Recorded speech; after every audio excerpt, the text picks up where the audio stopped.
folks, good evening and welcome to another Money Space with me, Kalu Aja. Of course, on our space, we're talking money, the economy, and of course, finance. And of course, this week we're talking around the Nigerian stock market, right? One of the largest stock markets in all of Africa.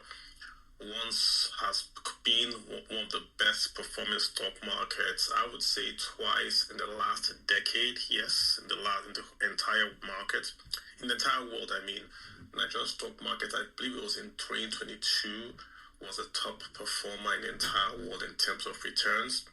Last year, again, the stock market did a stellar return as well, doing about 51%, which beat inflation, right? Beat inflation in Nigeria that was already falling. So it's a market that we want to be conversant with. It's a market that we want to understand. It's a market that we want to play in. So last week, I think it was a week before, we had a stockbroker here and he gave us a macro view of the market. If you remember, Mr. Ayodeji was here. A macro view sort of showed us what sectors he's looking at, what sectors we should be looking at, and how we can do our allocation, right? If you are a 25-year-old and if you are a 50-year-old, he should give us that allocation, how you can sort of allocate your funds. This week, we want to go really deep into the Nigerian stock market. We want to talk about the individual stocks, the individual sectors, how we should be playing in this market. That's what we want to talk about around today. So I have a guest that is going to join us, Mr. Tunde Amolegbe. He's the MD CEO of Arthur Stevens Asset Management, one of the firms that I do use myself to trade. He used to be the former president of the Chartered Institute of Stockbrokers. So once he's here, he's going to hop in. He's on a different space. Once he's here, he's going to hop in. And of course, we'll just ask him those questions. I want it to be very interactive. He's going to be here. So you guys take advantage of his knowledge and ask him those questions that you guys will want to know. What I want to do now is to sort of share. So I'm just going to go to Twitter, right? And I'm going to share the market report for last week, what the NGX has done for last week. So that sort of gets us going into the discussion about Nigerian stock market. What is doing well? You know, sometimes we hear the market is doing about 15%. What does that mean, right? We want to basically get understanding of what that means. Does it mean that the entire market is doing well? Does it mean that particular sectors are doing well? If those sectors are doing well, what are they? We want to know what they are, so that way we can sort of get a sense and put our funds in there. The market year to date is doing about 17%. So when we say the market, what they're talking about is the entire index. In this case, the NGX All Share Index. What an index means is that we assume you're going to buy every stock that is listed on the Nigerian Stock Exchange. We assume you're going to buy every stock listed. And if you have bought every stock listed, the good ones, the bad ones, the average ones, your return for this year is going to be about 17.16%. That's your year-to-date return. For last week alone, it was 6.16%. So already we see ourselves, we see an investment that's already, should we say, beating inflation in Nigeria. Inflation in Nigeria is about 13%. The NGX, the All Share Index, is beating inflation at about 17%. So again, we've started off the year on that bright note to say, yeah, we are doing this and we are beating inflation. We have our money we have this exposure to the stock market. Okay, but what sectors in that market are doing very, very well? And is it all the sectors in that market that are doing very, very well? Not really. What's the best performing sector? So overall, let's look at strategies. There's what we call the growth strategy, and there's what we call the value strategy. When you have a growth strategy, you are going after growth stocks. What are growth stocks? These are stocks, just like the name implies, that are going to grow. So you are looking at these smaller companies. When we mean small now, we talk about the companies that have what's it called? Have runway to appreciate their capital, right? Or do a price appreciation. If you have a stock that is at maybe 10 naira and you feel this stock is going to really go up to about 20 naira, 50 naira, 100 naira, that is a stock that is growing. So those stocks are actually characterized by high price to earnings ratio, PE, high price to earnings ratio, and it's a growth stock, right? That's basically what's going on with those stocks. So if you were an investor that was simply investing in the growth strategies, and I'm going to give you the way you actually want to invest in that growth strategies. If you were investing in that growth strategy, right, you would be making, give or take, about 61%, i.e. the index for growth is 61%. There are some companies, for instance, Meristem, I'm going to Meristem, that has a growth index, and that index is in about 19% today, right? So growth means you are buying companies that have a larger runway to grow. They are highly priced, but their appreciation is very, very fast. As regards growth, the other end is going to be value stocks. A value stock is more of a mature stock, right? The stock's already matured. We don't think it's going to grow more.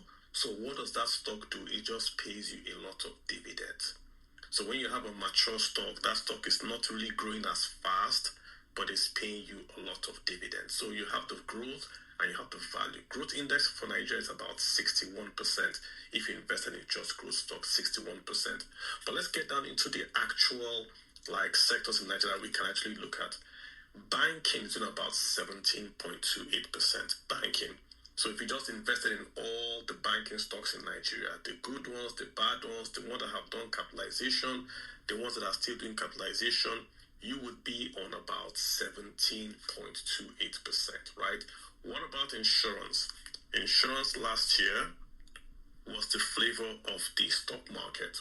Huge returns because we're going to pass this Insurance Act. And if you look at the Insurance Act and the Tax Act, they're asking mandatory insurance. And they're also asking that if you do insurance, you can also cut your taxes. So now you see a lot of firms have come to the market. A lot of investors have chased those firms to the market. So insurance stocks in 2025 were very, very hot. This year, not so much. This year, they are doing about, insurance is doing about 9.86% so far, right? That's what we are.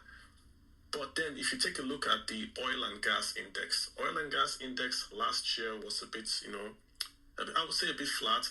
This year, and just to walk back, if you look at the last year, the GDP growth last year, the bulk of Nigeria's GDP growth last year has come from the crude oil sector. So what the president has done, that was very, very, what he did was to go back to this oil sector, this crude oil sector that we say we want to diversify away from. He is maximizing the opportunities in that market. So you hear Shell coming back, you hear Seplat, you hear all this noise in the oil and gas market. And that oil and gas market is now booming, right? So if you just bought the oil and gas stocks, the stocks in just that oil and gas, the index, you'll be up about 40% year to date as we speak, about 40% year to date as we speak. So that's a very, very big jump for you. And Nigeria is being driven by investments, by the earnings that the oil index is bringing back to Nigeria. That's what is reflective in the stock market that we're seeing. The last one I also want to mention is the ethical index. Ethical index means in Nigeria there are some folks that want to invest ethically, which means they don't want to earn interest when they invest. So they're not going to do banking. They want to do mostly manufacturing like Dangote Cement. They want to earn interest or riba, stuff like that. That's also a very, very growing sector in Nigerian stock market. We're about 28%. If you look at that market as a whole, 28%. And if you did the Lotus fund, you'd be up about 28%. But one thing again, you have to look at the market in total is that the market is not when we say invest in America, you always hear me say sometimes saying, go and buy the index in America. Because when you buy the index in America, you sort of get a representation of the Magnificent Seven, i.e. the Alphabet, the Amazon, the Google, the Tesla, those guys that drive the market. Once you buy the index, you are overexposed to them, right? Nigeria is not so much like that. In Nigeria, there are specific stocks that move the market. So if you simply just buy the index, you might not get that full exposure, or if you are in a particular index, you might not be capturing the growth that is happening in a smaller index, but with a major player. I give an example. The best stock last year, when we look at the price appreciation last year, was NCR. NCR went up about 1,000% or something like that. But you don't see it represented in terms of the market capitalization, right, of Nigerian Stock Exchange. It's not a big player in terms of the market cap in Nigeria. It's not an MTN, it's not a Dangote, it's not a BUA, but it was the highest performing stock in Nigeria. What was the second performing stock? ASO. ASO Savings was one of the highest performers, but ASO Savings is delisted now, right? So the stock in Nigeria can go up, but it's not reflective of the actual market cap or the sectors that are actually performing well in Nigeria. What that tells us that Nigeria is a market where you have to be very, very tactical. You've got to know what particular stocks and what particular sectors you want to play in. You could say, oh, oil and gas index is doing 40%, so I'm going to buy oil and gas index. There's some dead stocks in that index, and there's one or two stocks that are driving that index. The same thing, I'm going to say, oh wow, Dangote is in the consumer goods index, it's also in the industrial index, so I'm going to buy the industrial index because there's Dangote, there's BUA, so those sectors are driving the economy, hence I want to be in that sector. Industrials are doing about 17%. They're just meeting the market. They're not really beating the market per se, but they're meeting the market. But those are the high cap stocks in Nigeria, and those are the ones that are doing pretty well. So again, the point is you've got to be rather tactical when you are dealing in the Nigerian stock market, right? You've got to know which ones are going up, which ones are going down. That's why I brought my guest in here today, and I hope he's going to join us pretty soon. He has, I think I can share their handle on Twitter. They do this weekly recommendations of stocks to buy, stocks to sell. Again, they're a stockbroking firm. They have their license. It's their recommendations. So I always look at those recommendations as, if I do my own research, I look at the research and say, is it jiving? Is it agreeing? Then that way I can say, okay, I'm going to buy or sell. But again, you should always talk to your advisor before you take investment decisions, right? That's what I do. So that way you are sort of, is corroborating what you think you already want to buy. If you want to also give them the funds to invest, I'm sure they would take that from you, but always do your own research. And they do this weekly research that's going to show us what are they looking at, and then what basically should you want to invest in Nigeria, what you should also be looking at. Again, let's talk about this ETF thing in Nigeria, right? I don't know if you guys have found the news last week. There was a news article I saw that sort of made me think. The article was talking about the Nigerian ETFs and Nigerian mutual funds. So a mutual fund and ETF is a basket that is buying individual stocks. So if I have, for instance, the banking index or the banking mutual fund or the banking ETF, I would then go and buy all the banking stocks and put in that index. So just by mathematics, it means that the index itself reflects the individual stocks that are bought, right? The index should reflect the individual stocks that are bought. So yes, there might be plus or minus 5%. Maybe somebody's trying to buy the index and not buy the individual stocks. There'll be plus some 5%. But there shouldn't be a 50% gap between what's in the index and what are the individual stocks are doing. So again, if you want to follow, I just shared the report, the weekly report for the NGX on Twitter. If you want, you can go back there and see it. But just talk around this controversy about the index and the constituents. There shouldn't be that much daylight between what the index is performing and what the market is performing. So when you are seeing a lot of growth in the index, but not a lot of growth in the individual stocks, it represents, should we say, a bubble. Because what's happening is that the foreign portfolio investments are coming in through the index. They might not have the time to then buy the individual stocks. They are coming through the index. So the index is going up in price. But the individual constituent units should also go up in price. It shouldn't be that disconnect, if you understand what I mean. If I'm buying 5 banks, and those 5 banks go up in price by 10%, we should see a 10-15% growth in the index. But we shouldn't see a 50% growth in the index without 50% or 40% growth in the individual stocks. So I think we'll get usually either the individual stocks will then mirror what the index is doing, or the index would mirror what the individual stocks are doing. But ultimately, there has to be sort of not 100% convergence, but the trend has got to move in the same direction, if you know what I mean, right? Fantastic. Let's talk about ETFs in Nigeria. We have a lot. I'm going to share the link again with you. I usually prefer mutual funds and ETFs to buying individual stocks, especially for most of us on the space that might not have the time or the resources to do the individual purchases. So if you want to buy all the stock banking stocks, you would have to have a lot of money to buy literally all those stocks, right? But if you bought the ETFs, for instance, you could say, okay, I'm just going to buy the banking ETF. I'm going to buy the top the top 30 stocks in the Nigerian stock market. If I buy the top 30 stocks, I'm able to represent what the entire market is.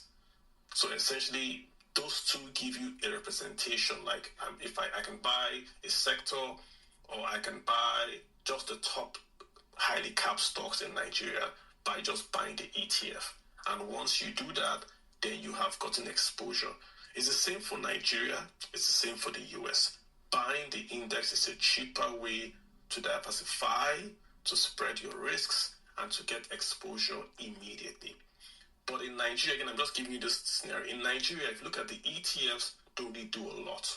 People are going to say, what's an ETF? What's a mutual fund? Almost the same thing, guys. The ETF just means it is tradable during the day. Mutual fund just means you have to wait till the end of the day to get the price. But the ETF is tradable during the day. So if it's tradable, you can buy that mutual fund and sell it during the day. But a mutual fund, you have to wait till the day is over to buy. Okay, so abroad, in America especially, the ETFs are very liquid and give you a tax consideration as well. Which means if you buy those ETFs, you have a tax consideration, just like in Nigeria, where if you buy the collective scheme and you get a dividend from the collective scheme, you don't pay tax on dividend.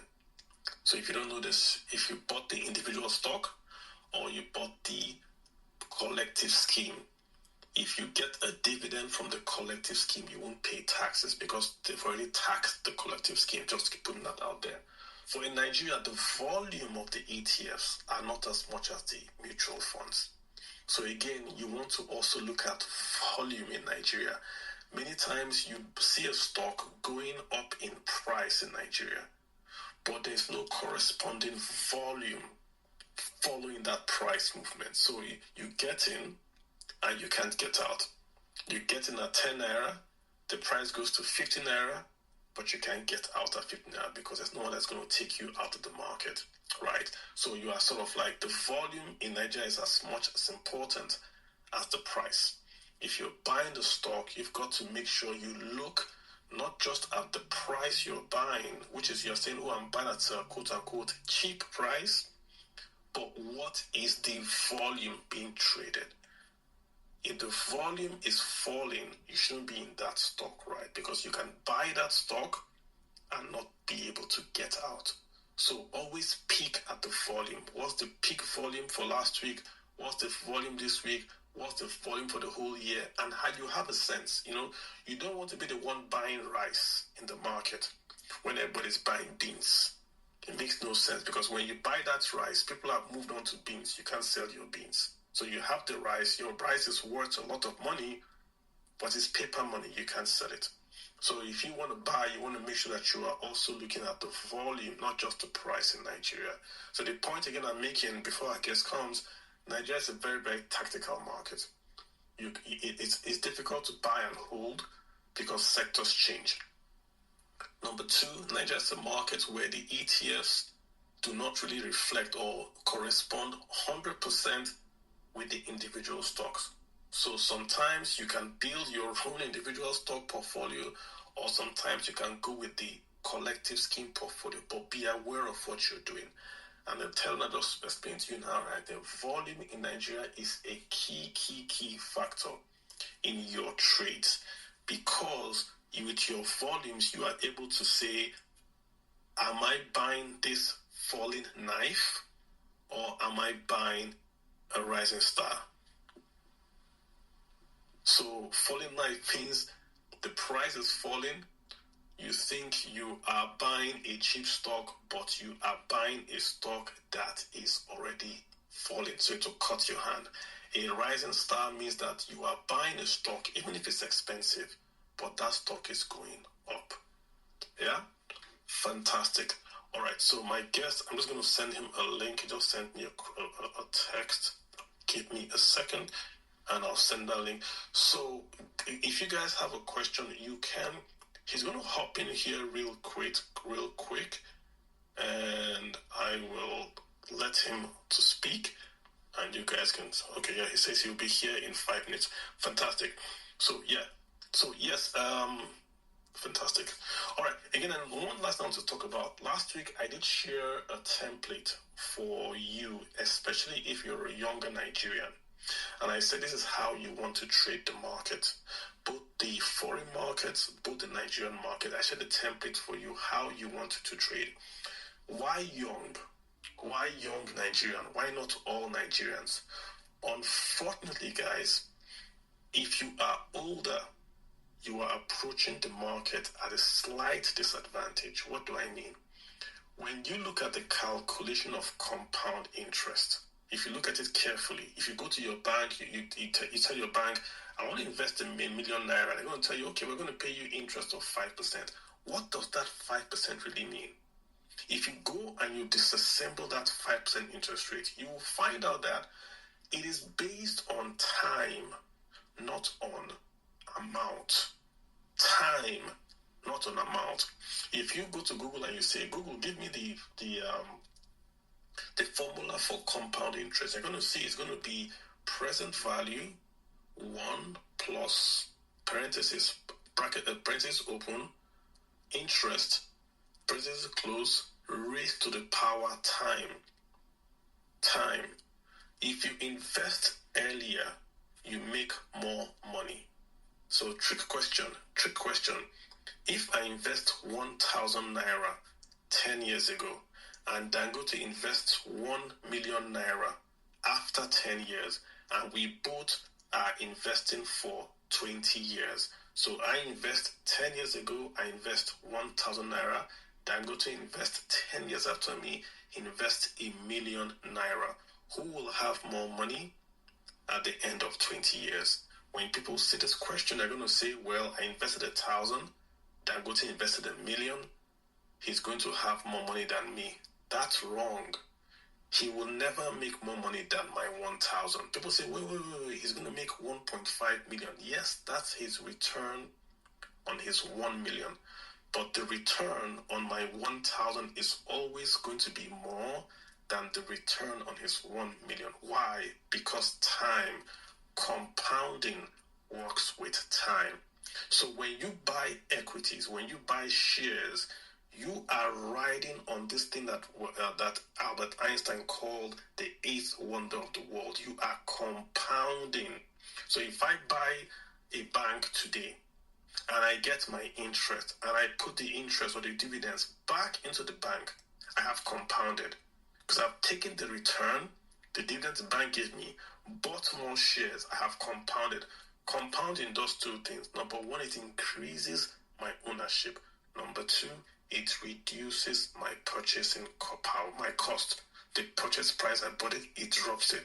So if I'm a younger person, if I'm 25 years old and I'm buying, take my 1,000 naira and I buy a share in Nigeria, by just compounding, i.e. just waiting, taking my dividends, putting it back in the stock, and just allowing that stock to keep on going 10 years, 20 years, I make more money than you that are putting more money. Remember, you are putting more money, but your percentage compounding is lower because you have a shorter time. Compounding works with time.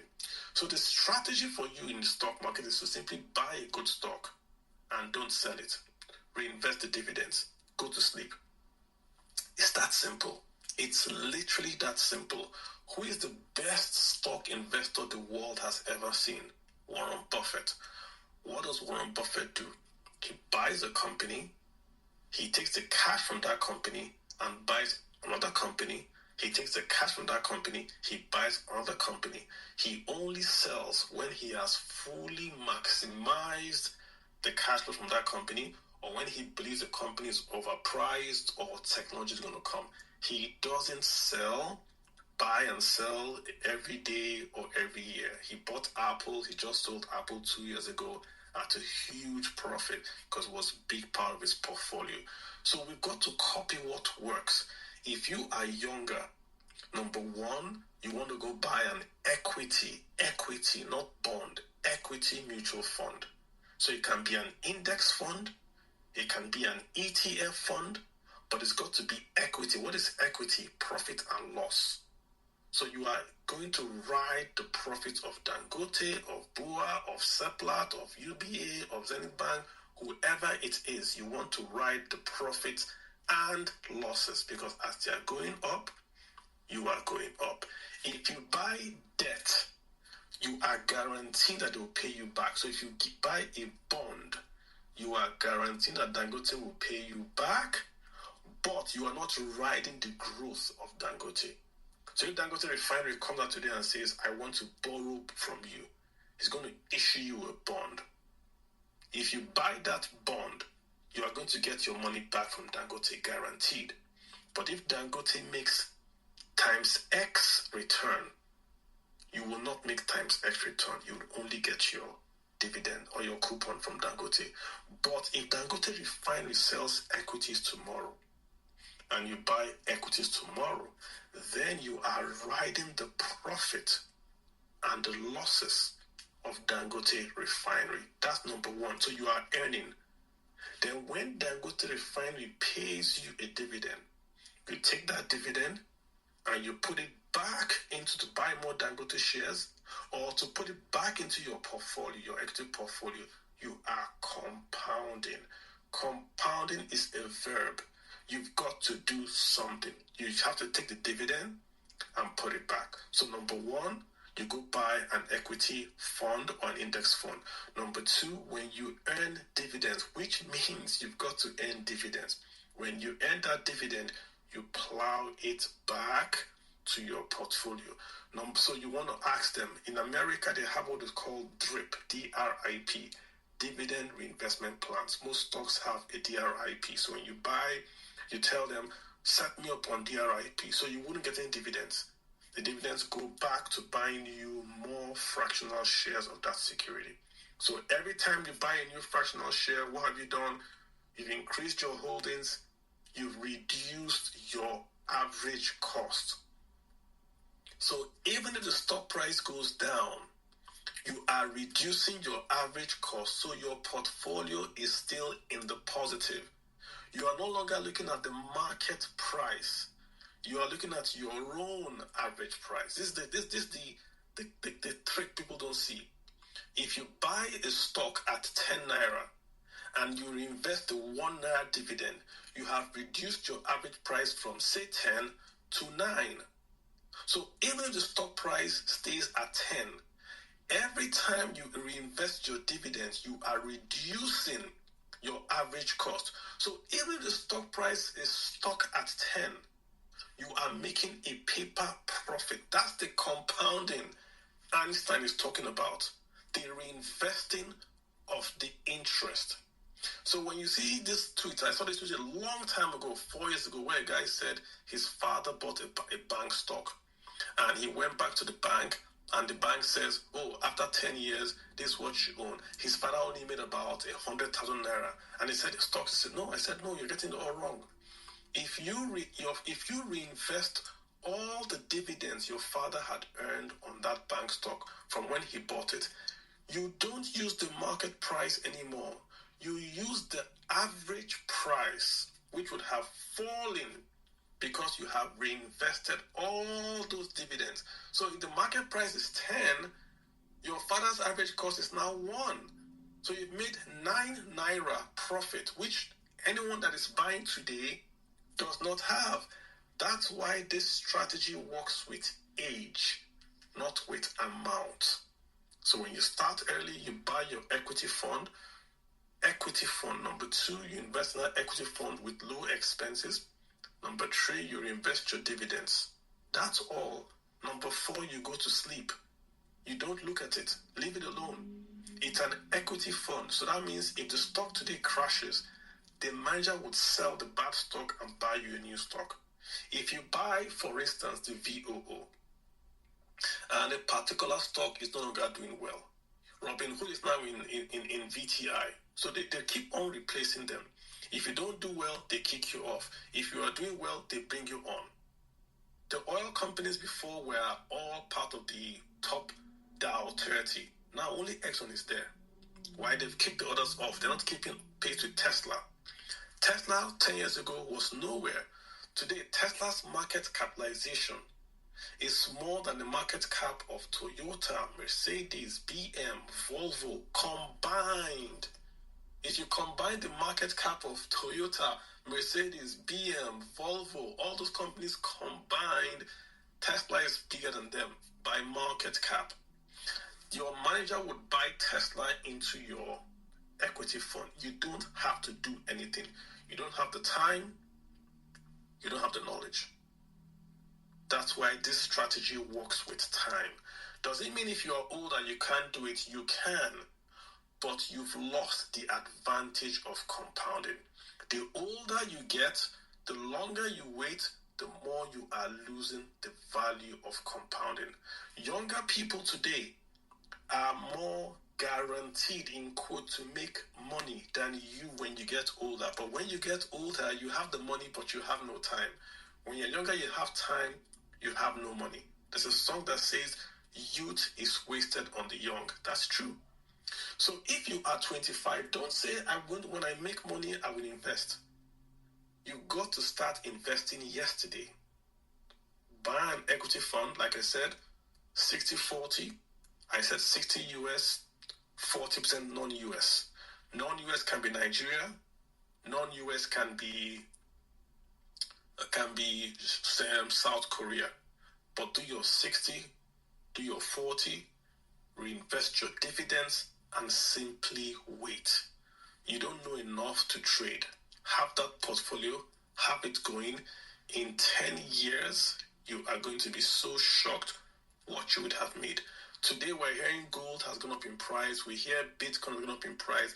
No asset class has beaten the return of U.S. stock market since 1928. So if you compound what the United States stock market has done from 1928, even with the crash, the Great Recession crash that happened, you will find very few, if any, there's going to be any, it might be Bitcoin, but that's just how many years, that has beaten the return of that market. So if you know that market is a guaranteed market, you want to have exposure to that market. My guest is here. I'm going to just add him real quick so he can speak. Mr. Tunde want to request to speak as well. Then he can speak, and then he can sort of walk us through. We want to go deep into the market now. What stocks? People want to hear what stocks. They've got their pens. I got your DM, but I want Mr. Tunde to give those because he's a broker. He's licensed, so he can basically give you that information, and it's part of what he does. So once he's able to add himself to the space to speak, we will have him introduce himself, and then we can get going. Next week, we're going to have to bring someone here. We're going to talk in detail about this compounding strategy. I'll give you the stocks, the ETFs you can buy locally and foreign. I'll give them to you. I'll tell you how. So it's not theory. I'll tell you how you can do it. So thank you, Mr. Tunde. Welcome, sir, to the space. So we're talking the NGX, which stocks to invest in today and tomorrow. How are you doing, sir? Yes, Carlo, thank you for having me. I'm great. And good evening, everybody. And thank you for joining this space. I hope you can hear me loud and clear. Loud and clear, not a problem, sir. Yes, sir. Okay, thank you so much. Yes, sir. Let's just go into maybe introduce yourself and Arthur Stevens. I already gave a brief intro, like I used you guys. Just give us a brief intro, then we can just go into it, sir. All right, thank you so much. Kalu, my name is Tunde Amolegbe, Managing Director, CEO of Arthur Stevens Asset Management. We are a firm licensed as broker-dealer by the Securities and Exchange Commission of Nigeria. We are also a trading license holder of the NGX, that is Nigerian Stock Exchange. Outside the Nigerian Stock Exchange, we also trade on other exchanges in Nigeria. We trade on the NASD OTC market, that is the over-the-counter market for unquoted stocks. We trade on FMDQ OTC market, which is the market basically for fixed income assets such as bonds and treasury bills and the likes. And we also trade on FX Commodities Exchange, which is a market that trades in commodities such as agricultural products, rice and coal. And we trade also on the Lagos Commodities and Futures Exchange, which trades in gold and cocoa and other commodities such as. So we have presence in all the exchange, all the 5 exchanges that are trading platforms in Nigeria. Fantastic. I mean, so we can do everything with you guys. Thanks for that. Absolutely. Let's get into it real quick. So let's do top down. In terms of the Nigerian economy, what's your prognosis of the economy today? Where are we today? We hear the economy has stabilized. What does that mean to a trader or an investor? What it means is that you will have to in doing an analysis of the economy, you need to look at some basic indices. It's like analyzing someone that is sick. When you are sick, the doctor will come in and take your vitals and say, okay, look, what's the temperature of this person? What is the blood pressure level and the likes. It's the same way when you are analyzing an economy, you have got to look at some basic macroeconomic indices to be able to determine the health of an economy. So some of the basic macroeconomic indices we look at is, for instance, the GDP level. All right, is it rising or is it falling? Is it rising at the rate it should be rising? You look at inflation levels. Is inflation rising? Is it falling and the likes? You look at exchange rate, FX rate. Is your currency strengthening or is it weakening and the likes? You look at interest rates. So you look at all these various indices to be able to determine the strength of an economy and also its direction. All right. So when you look at it in the last few years, what we've seen is significant instability in some of these indices. For instance, our GDP growth rate has been pretty slow in the last say few years. We've been doing a growth rate of about 1.2 to 1.4%, while comparable economies were probably doing something like 3-4%. All right, so that what GDP growth rate means is the aggregate of products and services produced in our economy, which means that if we are only growing by 1.2%, we're actually not doing a lot of production of either products or services in the economy.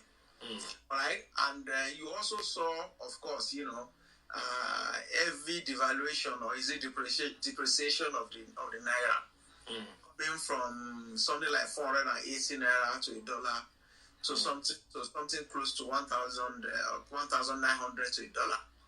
All right, in the last few years. So that's a very heavy depreciation. So all of that affects the economy. And of course, the exchange rate coupled with other issues also led to very, very high inflation rate. Our inflation rate went from something like 9% to something close to 32%. All right. So all of that pointed to an economy that was in trouble. All right, that was in trouble. So, but what we've seen in the last, I would say, 1 year, that due to a few factors, what we're seeing was a stabilization, if you will, of the economy. I.e., we saw a situation where exchange rate wasn't depreciating as fast as it was. So exchange rate that had been 1,900 is now something like 1,400. We saw inflation rate start to trend downwards. We saw interest rates start to also trend downwards. And then we saw GDP of the country growing from 1.4% to something like 3.9% as at the end of last year. Which is the reason why economists are saying that what we are seeing now is a stabilization phase. We're essentially going back to where we should be. All right, and then from there we are going to hopefully start to expect growth. All right, because typically when you are in a hole, you have got to dig yourself out of that hole first before you can now start talking of climbing. So I will assume that we're probably out of the hole at the moment, and then we're going to have to look at how we need to climb. Okay. So that's just a prognosis for now. I like how you said we where we're supposed to be, and then we then grow. So the question is that if we are growing, will the stock market reflect that growth, or will the stock market sort of like predate the growth? Is the stock market a forward indicator? Or is it more or less that the market will grow than the stock market will reflect that growth? What's your take on that? The stock market is a forward indicator. It does not. It's not a spot market. All right. So many people have encountered me in different fora, and I've asked that. Okay, look, how is it that what we're seeing in our stock market is different from what is really happening on the streets? That people are suffering in the street, there's poverty, which is true. And I mean, you can feel it. So what the Americans say that there's a big difference between what Wall Street is saying compared to what we are seeing on the main street. So it is true. But it is simply because, as you mentioned, the stock market, is a forward indicating market. It doesn't really reflect spots. So what you are saying is that what the stock market is saying is that a lot of the policies we are seeing being put in place, though their impact at the moment is quite painful and difficult for citizens, but ultimately they should be positive for the economy long run. All right. So, for instance, obviously, increasing fuel price is painful for everybody. I mean, if we used to buy fuel at 200 naira and suddenly we're having to struggle to buy it at 800 naira, it hurts everybody's pocket. All right. So, but while the stock market recognizes that, the stock market also recognizes the fact that the 4 or 5 trillion naira that government was spending in order to keep fuel prices at 200 naira for us to buy it at that level, those 4 or 5 trillion naira will now hopefully be channeled into something else. hopefully channeled into something that is positive for the economy. That is the way the stock market is reading it. Now, typically, the stock market will not wait until that aspiration actually comes true before pricing it into stocks. I see. All right. So the stock market assumes that 4 trillion will end up in something productive, maybe increase in infrastructure and all of that, and that those increases in infrastructure will be positive for the companies operating within the economy. All right. And so it will price those policies into the market. Whether those policies or those aspirations now comes true is something we will find out in the future. Understood. And when that does not happen, then the market also have the capacity or the mechanism to correct itself. But for now, the assumption is that removing the subsidy is positive for the balance sheet of the government. So and the stock market is pricing stocks accordingly. All right. All right. That makes sense. So what we're looking at is the market is looking at 2028, 2029. Right. We are in 2026, more or less. Okay. So let's now come into the market now. So if I had to invest, let's start with the sector. Give me 3 sectors. I don't know if I should make myself a 25-year-old and I make myself a 50-year-old. If you want to do 2 of them, but a brand new investor, I'm 25 years old. How should I approach the market on this sector? And if you want to do that also for a 50-year-old, or you want to just do it once, that's your call. But give me the sector first. Before we now go into the stocks in that sector. Okay, so for a 25-year-old, your focus obviously should be capital expansion.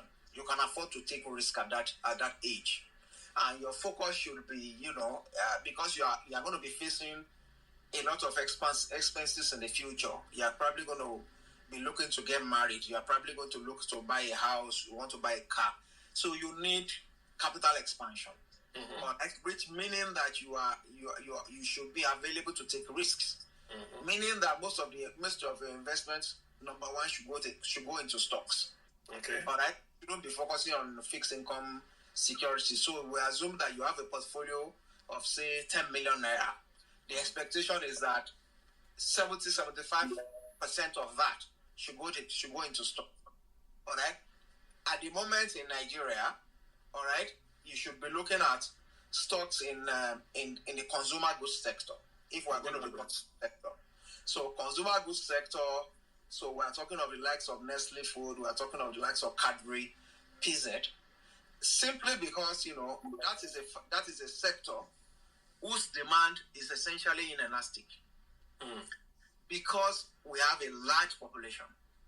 All right, a large population of young people.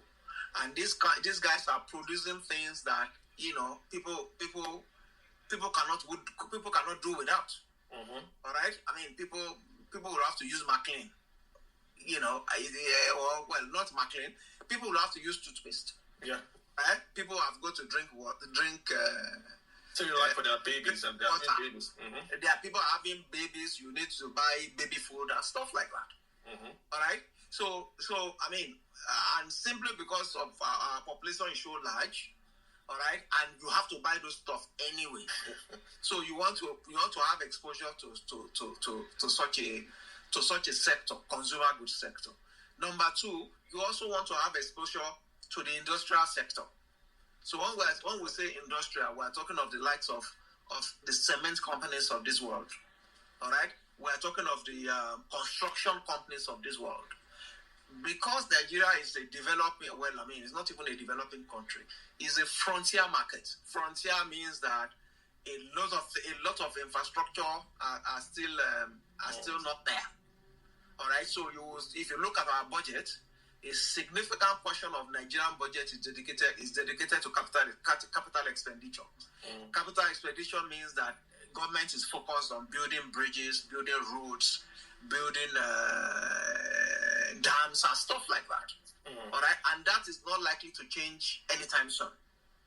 All right, so if government money is directed towards that sector, then your investment should also be directed towards that sector, because for the foreseeable future, economies such as ours would continue to spend so much money on infrastructure, because that's the only way we can develop, is to have available infrastructure and even have latency in infrastructure.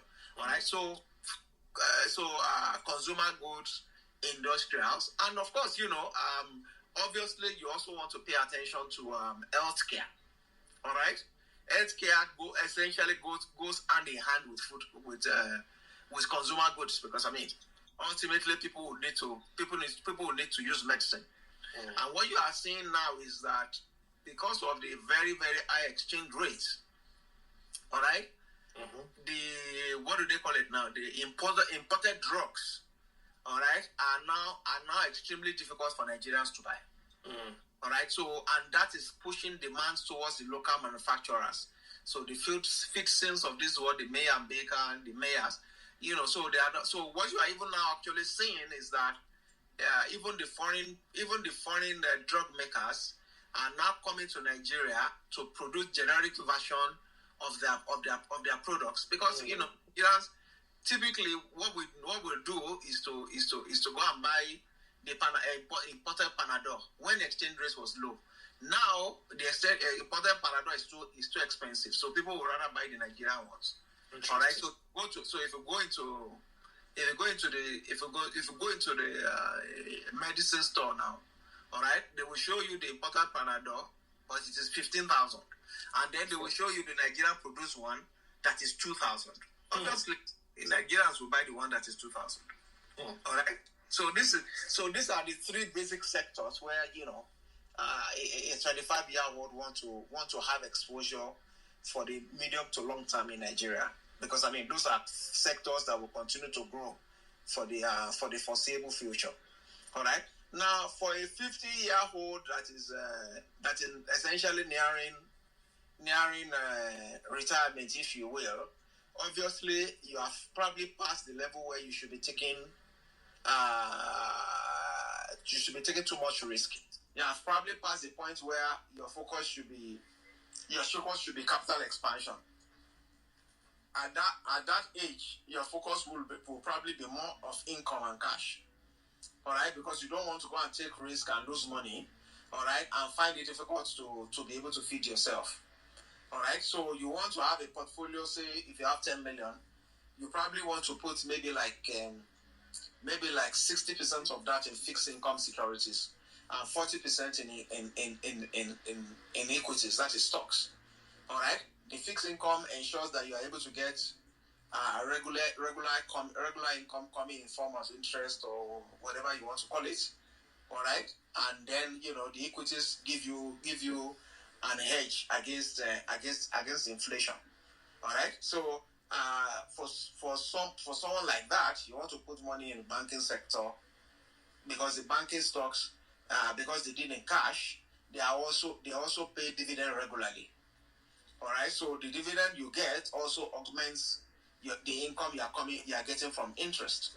All right, so you want to be in banking if you are already at that age, because they pay you regular dividend. All right, yeah. So that's So how the fixed income was how much? The fixed income. So for a 55-year-old, you want to go between 50 and 60% in fixed income. All right, then go between 50 and 40% in equities. Okay. For someone that's what fixed income we got today? We have CPs. We have which ones? Right.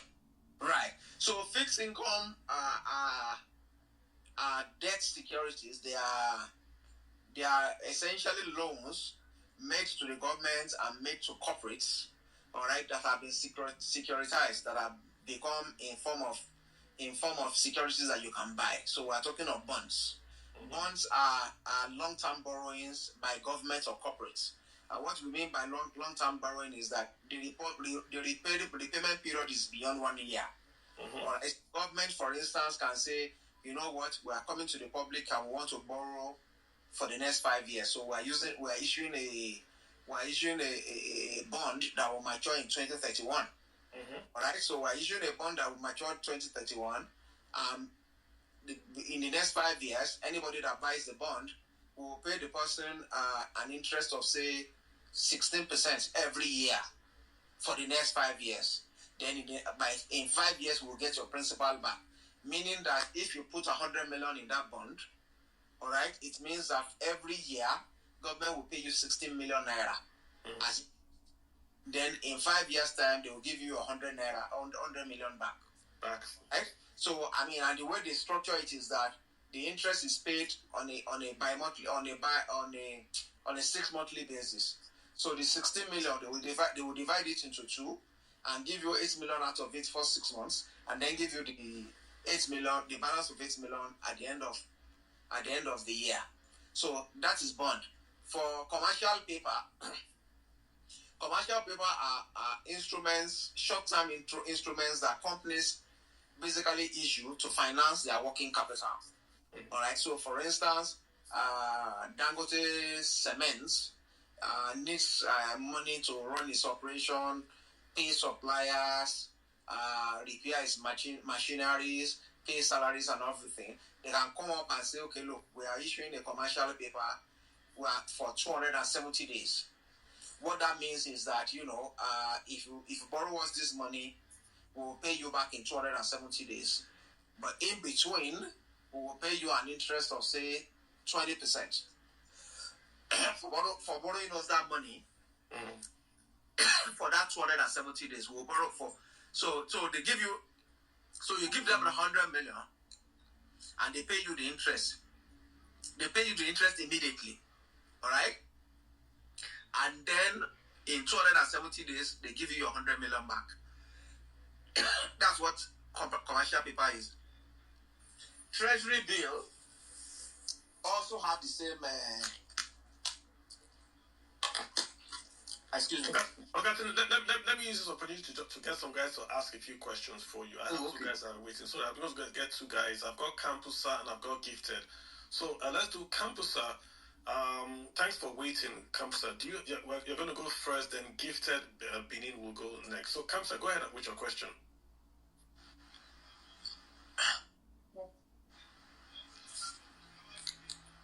Yeah, you're unmuted. Go ahead, Campusa. Campusa, if you're speaking, I can't hear you. You want to fix that real quick? Let me get Gifted Benibo. Campusa, fix your audio, right? Gifted, go ahead.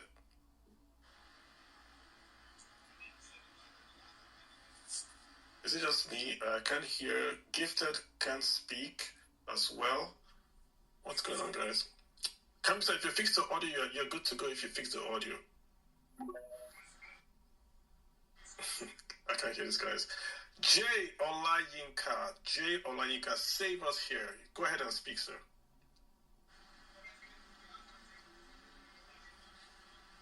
I can't hear anyone. Mr. Tunde, are you back? Yes. Okay, welcome back. I called three guys. I'm not here. Access. So I'm going to share your. Let me just get someone to speak just to make sure that the audio is really good. That is not from me. Eggheady, go ahead. Thank you very much, Chief. Good evening, everyone. Yeah. Thank you for this so far. Let me use myself as an example. I'm a 30-year-old medical doctor.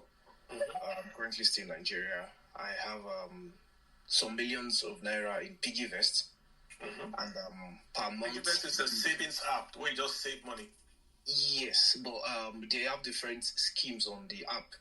So when I put my money there, at the end of the month, I get about 100,000 naira, and I was able to sort a little bit of things. So now that he said, for young people like us, it's smarter for us to buy stock. And he listed some like Nestle, the consumer goods, like he said. Now, the fear for some of us is that if this thing crash, we get to lose our money because the way stock goes. Today, green, tomorrow, red. And the way the economy is that some of us just want something stable. That is why some people go for cowrie-wise, all those money points, piggy bank and go. So, yes. So, is there any advice it can give us on some of the ones that he himself knows that is sure Not let me use the word sure, but at least it's reliable. Because trust me, as much as we want to get more money, nobody wants to lose money in this economy. Yeah, I understand. Great question. Yes. I mean, So, return on your principal is better than return on. Great question. I think the question Tony is asking is that, okay, young people need to take risk, but he's scared of risk too much. So, is there anything like a sure banker stock? Is there like a sure banker stock? First of all, let me just ask, is there any stock that if I buy, come rain, come shine, sure banker? Is there anything like that? Okay, let me before I answer the question, I will argue that as it were now, even keeping his money in those apps and getting 100,000 every month or something, he's already losing money. How so, sir? Explain to him. Because his money is losing value every day. All right? Inflation is eating into the value of the money. You know, money itself, all right, is not it's not about the quantum of what you have got. It is value. It is the value it carries. And you will agree with me that, I mean, the 10 million you have, just even maybe just a year ago, what that 10 million naira can buy for you a year ago, it certainly can buy it for you today. All right, it can hardly buy something worth 3 million or 4 million for you today. So keeping the money there and not earning any returns that is inflation proof means you are losing money. And you know, incidentally, there are so many empirical studies. You can go to YouTube, all right, and go to Google and ask which asset class has been proven to deliver inflation-proof returns to me. That has been shown to be deliver inflation-proof returns over a long period. Typically, it's stocks. All right, it is stocks. I mean, go to Google. You can Google it right now. That which asset class can deliver returns to me that is inflation-proof. They will tell you stocks, and there are so many empirical studies to that fact. And the reason why stocks is able to do that is this. I will explain it in plain language. Inflation means the price of products has gone up from where they were, right? Okay, so you used to buy toothpaste for 100 naira. Now that toothpaste now costs 200 naira. That is what inflation is about. Prices of products have gone up from where they used to be. So they are just using inflation as a English to classify it. That's what it means. Now, the reason why stocks are able to deliver returns that are inflation-proof to you is that because the price of that product has gone from 100 naira to 200 naira, if you have an opportunity to buy the stock of that company, all right, that is producing that toothpaste, it means the value of that company will have also gone up by the value for which the inflation of the product the company is producing has gone up. I hope I'm clear. All right, a company is worth 1,000 naira. A company is worth 1 million naira. All right, it increases the price of its product by 100%. If it sells the same amount of product, it means that the value of that company has become 2 million naira. Meaning that if you own the shares of that particular company when the value was 1 million naira, the value of your own shares has also doubled. That is why stocks are able to beat inflation for you. All right. So in an high inflation environment such as ours, it is a no-brainer to put money in stock. It's just a no-brainer. All right. Now, for you as a young person, the reason why we are saying that, look, you should have a portfolio that is diverse, that enables you to expose yourself, say 60 to 70% to stocks, and 40% to fixed income securities is that the stocks insulates you from inflation, while the 40% or 50% you have in fixed income ensures that you are able to get the 100,000 or 200,000 that they are giving you on a monthly basis. Now there's no crash-proof stocks. Mm-hmm. There's no crash. No, I mean there's nothing like that, because I mean what determines stock prices goes beyond things that we can control.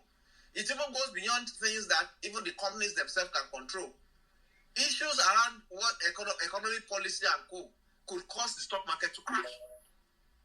The stock market crashed in 2019 now because of COVID. That's not anybody's fault. All right? The stock market crashed in 2008 during the global financial crisis because of some wrong government policies and stuff. That is not something any company can do about it. But what we find, however, is that, as Kalu mentioned at the beginning, and as Warren Buffett has said in one of his quotes that I will read, that do not buy a stock, do not hold a stock for 10 minutes that you are not willing to hold for 10 years. And the reason why it says that is that even when stocks crash, you will find that if you give it enough time, typically it tends to recover. All right? So when you are going into stock, always have the mentality that I'm going in for a relatively long period. The people that are always afraid about going into stock because of it will crash, are the people that goes in with the mentality that, look, I just want to go into it and I want to sell next month. No. Okay. Let me hop in here. So let me ask Eggheader. I think what I'm hearing is this: if Eggheader is putting money to pay his rent next year, yes, then he should not be in stocks. But if Eggheader wants to have money on hand, within the next 1 year, fantastic. Mm-hmm. He should stay with his savings app. But Eggheader, we're talking investing for the long term. No one we said on the space. We said when you talk about the strategy, if you are young, you are putting money into the market, you want to compound that investment. You usually can't compound on fixed income. Does that make sense, Eggheader? This is mostly for that longer term plus years. So if you want to clarify, Eggheader, this money in piggy banks, what's it for? Hello? Yeah, I can hear you. Yeah. Okay. Of course, it's Jackpot funds, but still. Oh my God. Honestly, I totally understand what the teacher is telling us. Yeah, of course, we take risk. We have, mates of ours, colleagues of ours buying lands here and there, fixing them, just knowing that they have lands. But now, the biggest problem, like he said now, the economy is something no one can determine. Fine, at the moment, Nigeria is stabilizing due to the removal of subsidy. The government is trying to find a balance between this and that. Fine. If, God forbid, I don't want to twist into politics. For example, the election is next year. Things start tilting. Someone else wins, comes with another policy. Everything crashes. The problem, the thing people don't want to also inform of is that, of course, everybody is trying to, enlighten, encourage us to invest. But, like I said, losing that fund is a big deal, because if you lose 5 million naira now in this economy, trust me, except one is Dangote, you're going to your point is clear. But I would just say, I think you've already answered the question. If you are jackpot, we don't know when you're going to jackpot, so we don't have a terminal date, but we know it's not going to be 2 years. I mean, to you can jackpot next year, you can jackpot tomorrow, you can jackpot next week. I would not advise that you put forth that you need when you don't know in the market for long term. I wouldn't advise. I would say, because you need those funds, you don't know when you need it, right? Today, remember, Tony is talking about investing. Yeah. If I'm investing, I'm looking at compounding. I want to invest for retirement. I want to buy a house. I have excess funds. I want to invest. In your case, you might get your passport tomorrow. You might get your visa tomorrow. I need that money. You can't go and sell. Imagine as if you have Dangote refinery, which we know as the years go on, is going to become a more highly priced stocks as the years go on. Imagine selling that tomorrow because you have to buy a ticket to Canada. Mm-hmm. You know, so I have a question for our speaker. Yeah, go ahead. This or crypto, which would you advise? Wow, this guy can't come today. Well, I mean, I have my bias towards. I have my bias towards crypto. All right, because again, I'm more of an investor rather than a trader. Crypto is strictly for traders.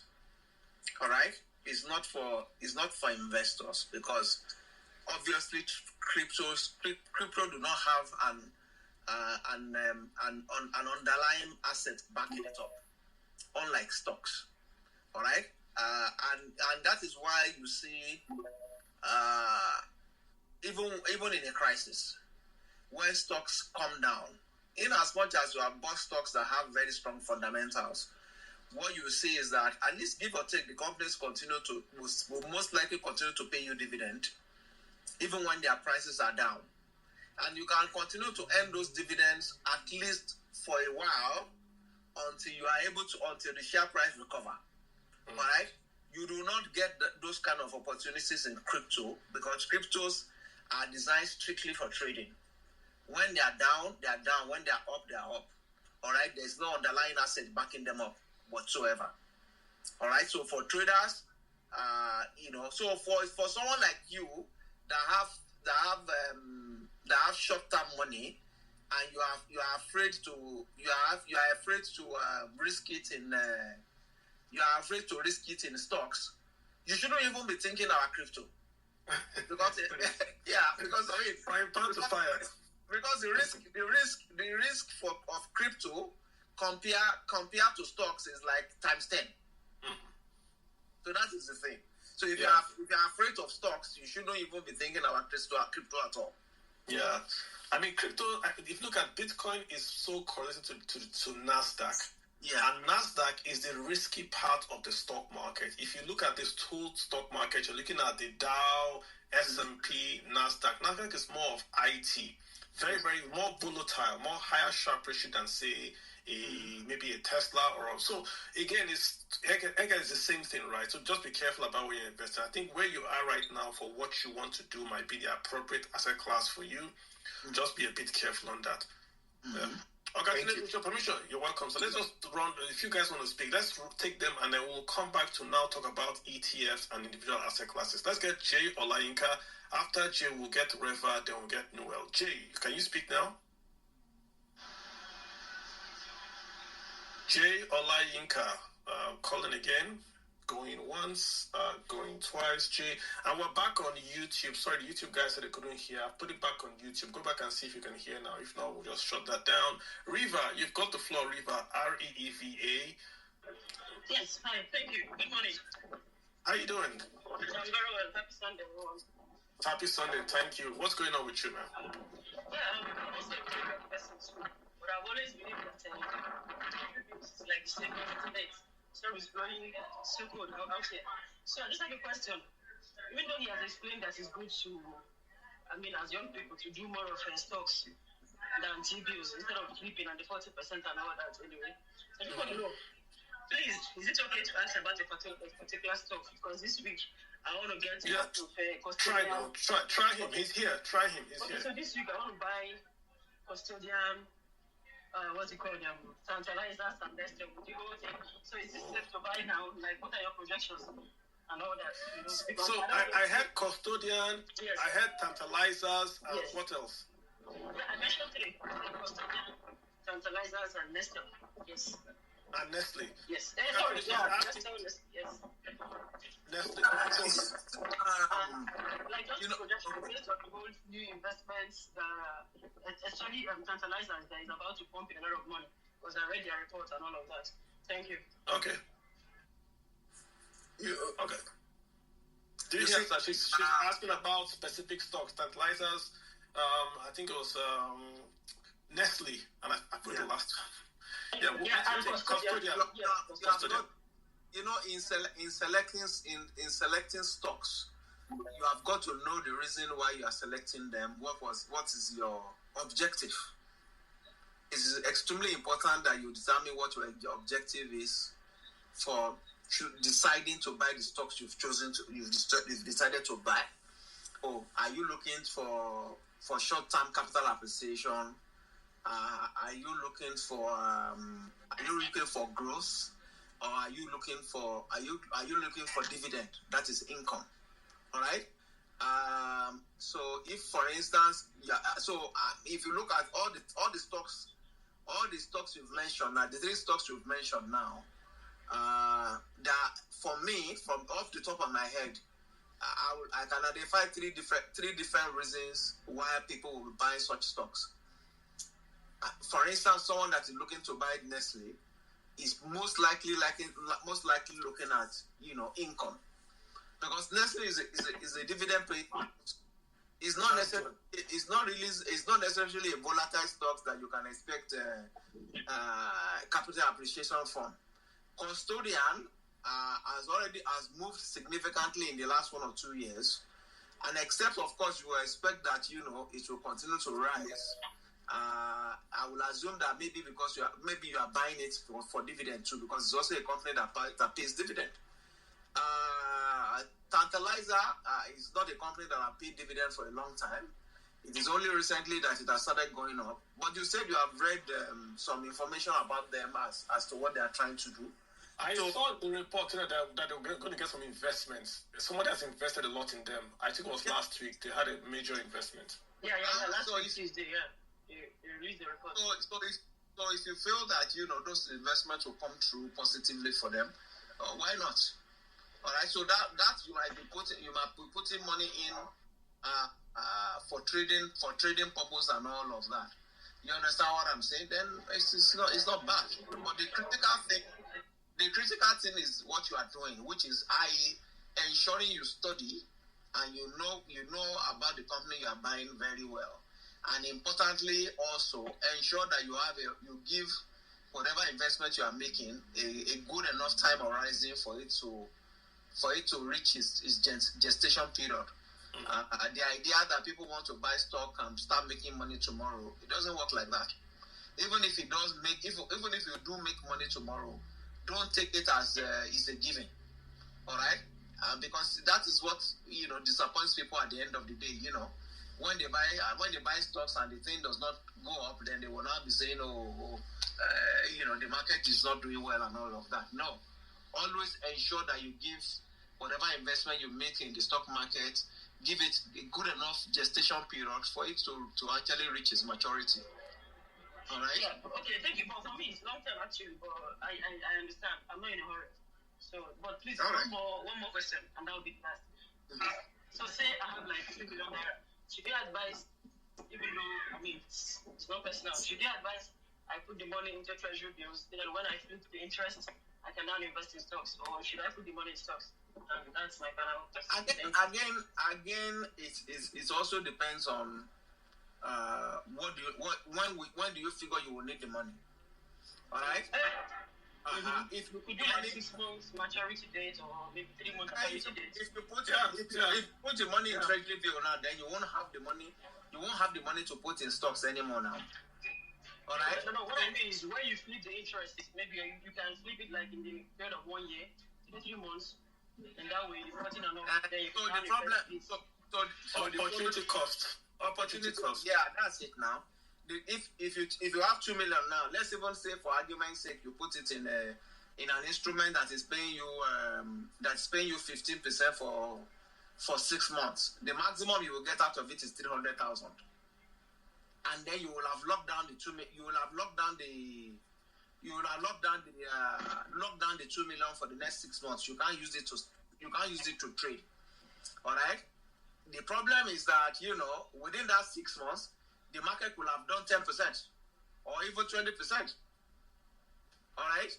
So the opportunity cost is you will have gotten 300,000 where you could have made 1 million naira if you have put this money in stocks. All right. And I can tell you right now, I wanted to say this much later, but the fact of the matter is that what makes stock price moves is not limited to the performance of companies alone. government policy has a significant role in the direction of the stock market, as I've mentioned before. And right now, what we're seeing is that in the last 1 week or thereabout, some government agencies have put out some policies, that will make the stock market, continue to be bullish for the rest of the year. So they like what, please? Like what? Well, I wanted to wait to later to say it, but I might as well say it now. There are various types of investors in the stock market. Individuals such as ourselves are one group. Foreign investors are another group that invest in Nigerian stock market. Then local institutional investors are another group. Among the local institutional investors are pension fund managers. And I'm sure, as you have read in the paper recently, the total amount of Nigerian pension that the PFAs, that the pension fund administrators are controlling, is something like 24 trillion naira. Now, last week,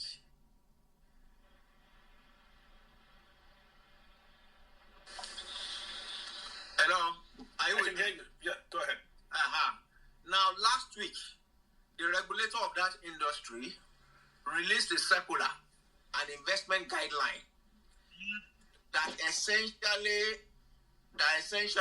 encourage or require that pension fund administrators should increase their exposure to the equities market. And the reason why they have done that is that the pension money and government securities. But because those government bonds and government securities are also the same instruments that the foreign investors are targeting, a lot of the pension funds are not able to really fully invest the fund they have in their hands. So the regulator have now permitted them to increase their exposure to the equities market. So, for instance, a fund that was permitted to increase to have an exposure of 25% before, all right, have now been permitted to increase their exposure to about 35%. So a fund that had an exposure limit of 15% before have now been permitted to increase their exposure to 25%. And because these guys are controlling trillions of naira, increasing their exposure limit means that you are essentially telling them to bring trillions of naira into the stock market. And what do you think will happen? What will happen is that the few good quality shares that are there in the market are now going to get significant patronage, because obviously the PFAs will only buy good stocks. They will only buy solid stocks, blue chip stocks. So those ones will now get a lot of patronage, because not only are they now being pursued, not only are they being pursued by retail investors such as you and I, they are also being pursued by foreign portfolio investors, and now the PFAs, who are the local institutional investors, will now have more money to even pursue those stocks. So if you look at it, the stock market probably gained an aggregate of 5% last week. This week, that trend is likely to continue. All right. So if I have money now,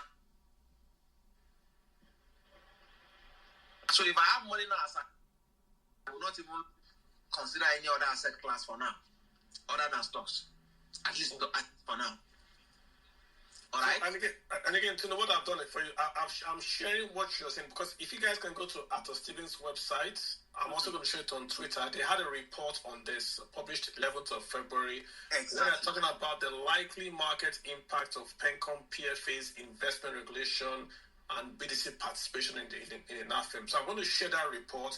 Essentially, when you want to invest, you follow the money. You follow the money. So if PFAs have trillions and they're going to invest more, there's a PFA index, a PENCOM index in the Nigerian NGX. Look at that PENCOM index. That's where the PFAs are going to buy shares in.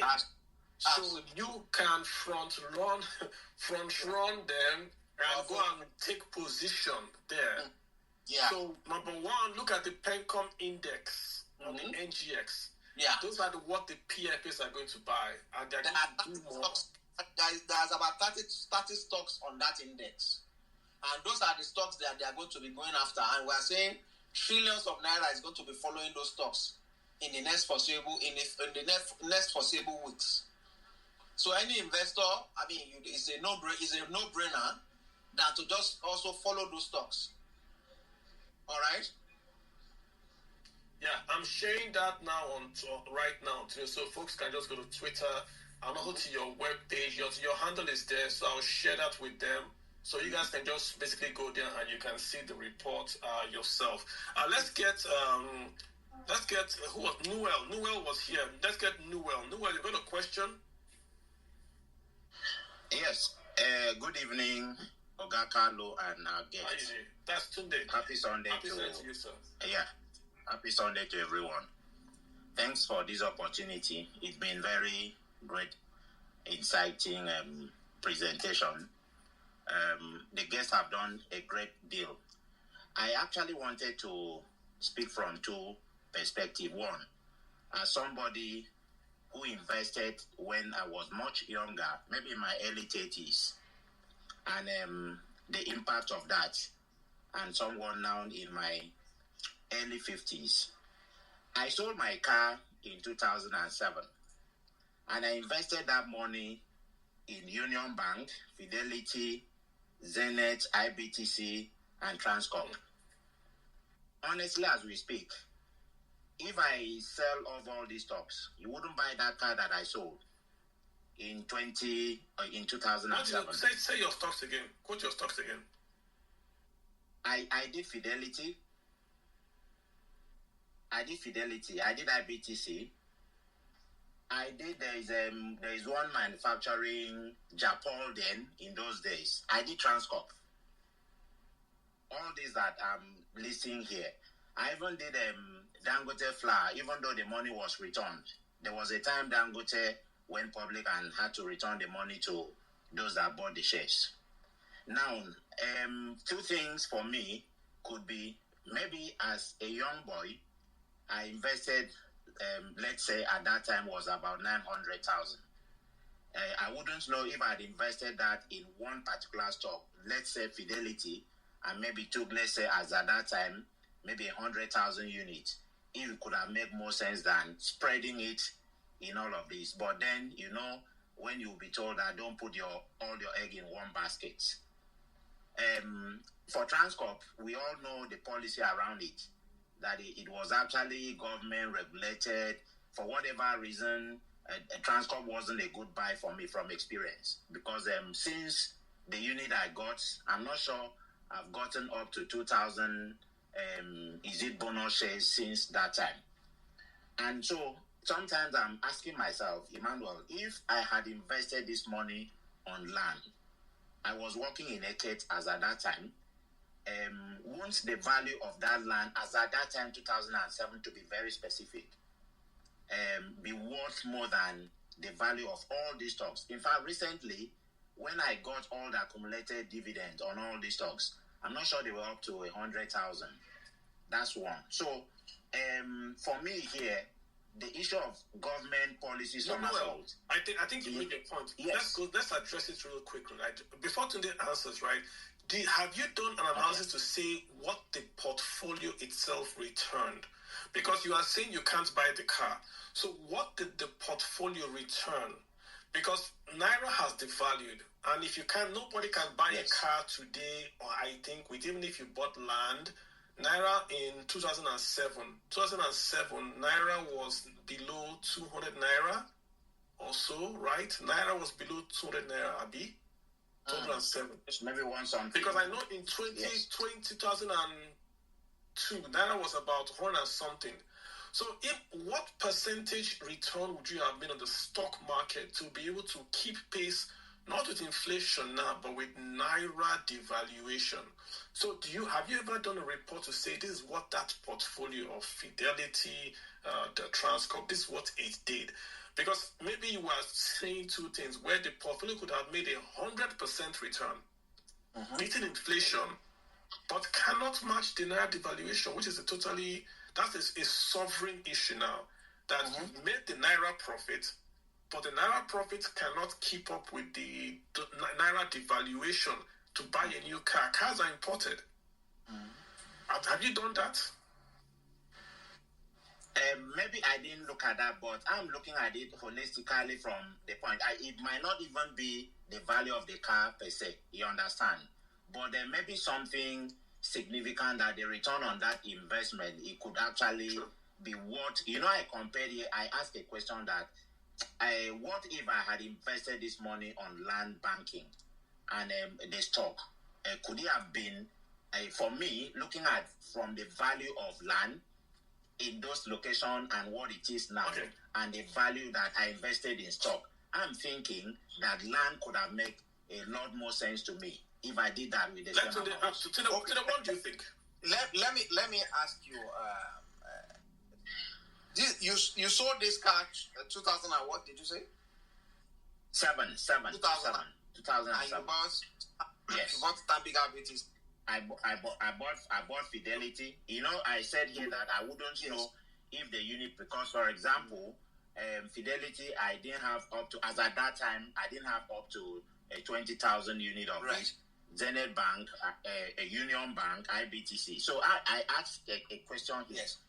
Could it have made sense if I had used the entire money, let's say 900,000 as at 2007, and invested it in Fidelity alone, or Zenith alone, or Union Bank? But remember, we are told that you don't put all let him answer you. Let me say this. 2007 was prior to the global financial crisis, which happened in 2008 and 2009.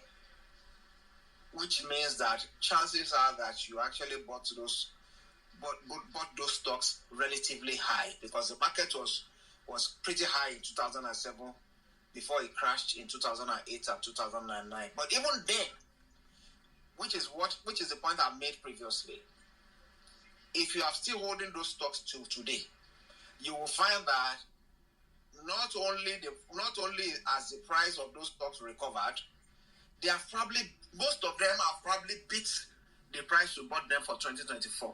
I would like for you to reach out to us maybe tomorrow, and I'm sure we can be able to do evaluation for you. Because most of these stocks you have mentioned are actually good stocks. Stanbic IBTC, I can assure you, as at 2007 was probably selling for 16 naira. Today, Stanbic IBTC is 124 naira. That's times 10 or more. All right. Fidelity 2007 was probably something like 5 naira. Today, Fidelity is 20 something naira. All right. So the same thing for a lot of the stocks you mentioned. So I think there's a problem with your valuation. So if you reach out to us, I'm sure we can do valuations for you. That's one. Secondly, I can assure you with all clarity of mind, all right, that yes, while land has appreciated, all right, but in terms of return and ability to beat inflation for you, you will have done much better in your stock investment than putting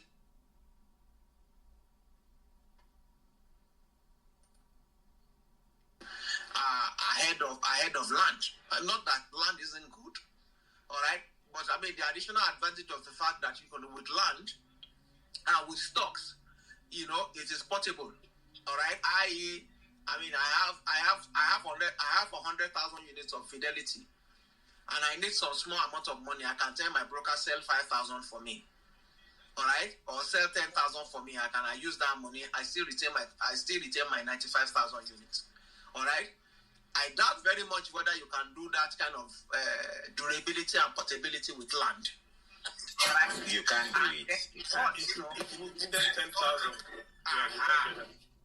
and also, also you have to also look at also the issue of liquidity. If you have a good stock, you tell your broker to sell it for you. He sells it to you today. In 3 days, you get your money.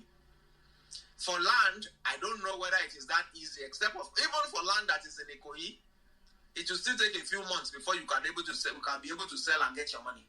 That is true. So so those two asset classes are not such that you can really compare them.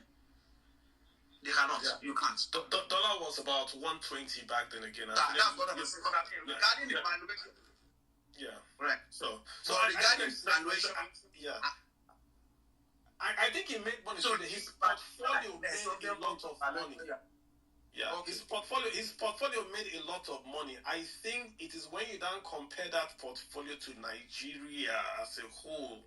Because you go from 120 today, dollar is 1,200.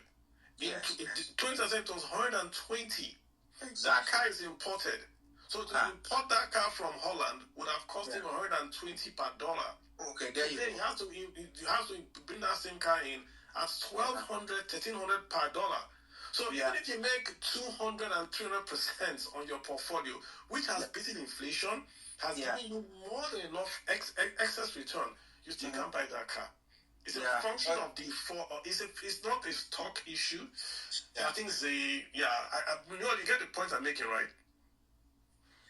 Absolutely. Fantastic. Great question. You guys have titled it up. You can, and I'm trying to share this. Go to the website. It's Arthur Stevens. If you look at the Twitter space, you see Tunde's handle there. Arthur Stevens handle there. I'll try to share it. Now I'm trying to go one space over. You see the Pencom circular there, how they've analyzed it. I will try to share. Tunde, let you guys also share Tunde so I can also retweet that. I just did a snip of that particular thing here. Okay. You guys can share. I will share the circular. Sorry, that's a lot today. Sorry to Emmanuel, let's take it one by one, right?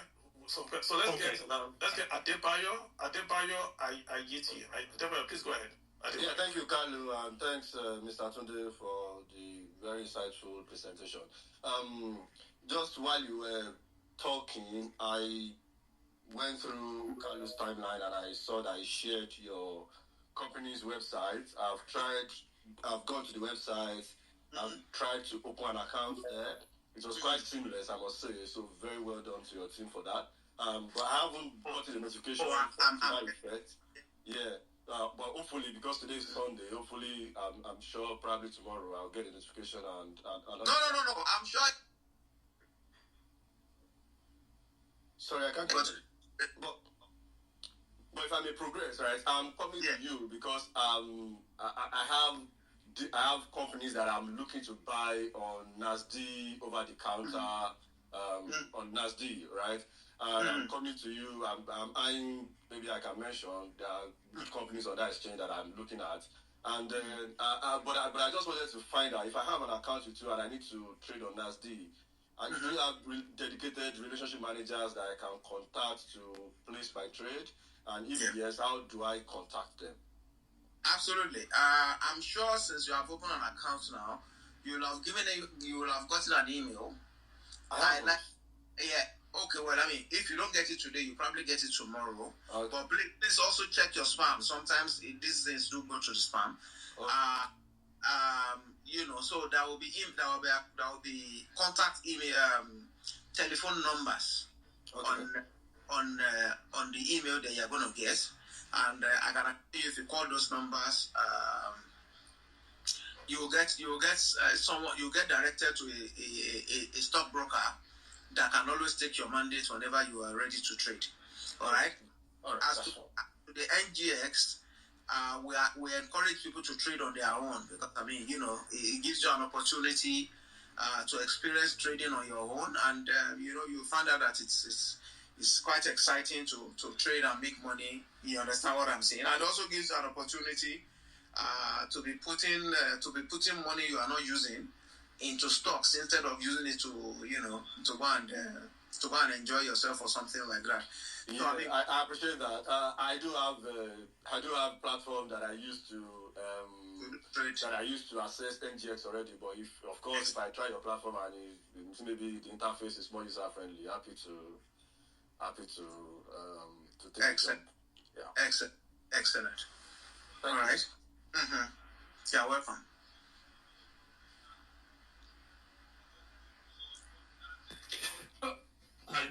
Can I speak now? Hello? Okay, are you still there? No, this is Emmanuel.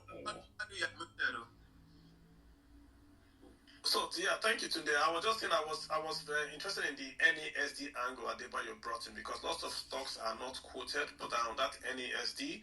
So I like that he's also introducing that as well into the mix. There's a massive milk company that is not quoted, but it's a fantastic, huge player. So I think it's good you brought that up. Emmanuel, go ahead, real quick. Before you go on, as you mentioned, MRS is the largest off-taker and marketer of Dangote refinery petrol. All right, and it's listed on NASD. It's not listed on the normal market. It's listed on NASD. So if you need to go to MRS, that's the market you need to go to. And like Emmanuel has mentioned, I mean, opening accounts to get access there can be done in 5 minutes. Fantastic. All right, let's get Emmanuel. Emmanuel is on hold. Follow, go ahead. Yeah, thank you very much, Carlo, for the great work you're doing. Really much appreciated. I just wanted to have a pointer that's a counter to what Tunde was saying about if you had bought stocks that were bought in 2006 or 2007, depending on your portfolio, you should have recovered that money by today. If you look at the NGX today, some of the prices have actually gone up. But if you now benchmark this against the level of inflation of which we have had within the past 10 years, you can actually realize that a lot of stock have actually lost money in real terms. Though in absolute terms, you can look at the amounts and think that, these stocks have gone up in price. But for people who bought stocks like in 2006, I started in 2005, 2006, but just crashed out before the stock market crashed. So it didn't really affect me, though I still had stocks that were left. And while some of those stocks, have appreciated numerically in absolute terms, but in real terms, I have lost money against inflation. Because, for instance, you can look at Zenith Bank as of, I think, 2015 or thereabout, it was trading as 20-something Naira per share. And then if you look at what the exchange rate was about the dollar and to where the stock is today, it's not a great deal very different. Do you understand? So when it comes to land, especially when you have landed asset, land in a major city, I'm not talking of in the village, but if you have land somewhere like in Lagos or Abuja, land is the only asset that rises commensurately with inflation. And one other thing I would say is, like, currently there's been a lot of foreign direct investment into the country because the dollar has been systematically falling since Donald Trump came in, and there is the cutting of rates by the Fed. So the Nigerian stock market, with the level of interest we're offering on treasury base, a lot of money is coming into Nigeria. So the stock market is riding a bull wave, and all I'm going to say to people is they should pay attention to what is happening to the dollar, because the moment the Fed, at some point, interest rates will start rising in the US, and once that happens, the FDA foreign portfolio will take a cash flight, and then our stocks will crash, which is very similar to what happened just during the credit crunch as well. So while people are making money now, it's a bull market, everybody's happy, portfolios are in green. I will ask people that before you invest in any company, Emmanuel, we've got your point. We've got your point. So today is 2 points. Number one, he's saying that on an absolute basis, not relative, that the Nigerian stocks have not beaten inflation. He says property is the only that's beating inflation. I disagree. Number two, he's saying the Fed is going to raise rates. I don't see the Fed raising rates. No, I didn't say that's immediate. No, that's not immediate. I just think people should watch that. Hold up. We have a new Fed. The reason why Trump is fighting with the current Fed guy is because he refused to drop rates. Absolutely. So as long as Donald Trump, Tunde is going to answer the first point. As long as Donald Trump is president, rates are not going to go up unless they have to. If rates in America are down, I made this exact point Manuel made. Nigeria's central bank chairman today is a guy called Walsh, not Cardoso. Listen to what Mr. Walsh says, and Cardoso, not just Cardoso. If Mr. Walsh reduces Fed rates, the Naira does well. I say it again. If Mr. Walz reduces the federal rates on the US dollar, the Naira gains. That's the trick there.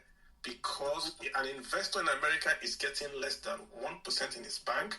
He's getting 3% in treasury bills, which is their version of fixed deposit. So why would you do 3% when you can get dollar, not Naira, dollar, 8% in Nigeria, Naira, 20%. Look at dollar, 7-8% Nigeria versus 3 to 1% in the US. The same dollar in Europe bonds. So the Americans are taking their money, going to Nigeria to invest. That's why you see foreign portfolio investment. I saw the report today. 95% is going to banks and financials. Only 4% is going to FDI. So the bulk of money is entering Nigeria like crazy.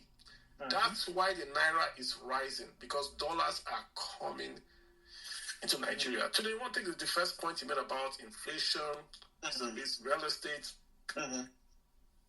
You see, the thing with statistics and data. I hope I'm audible. Yes, you are. The thing with data and figures is that it depends on where you're looking from. He said he took his start date was 2026. All right. So if you look at start dates of 2026, all right, you have to ask, okay, what was the stock market doing then?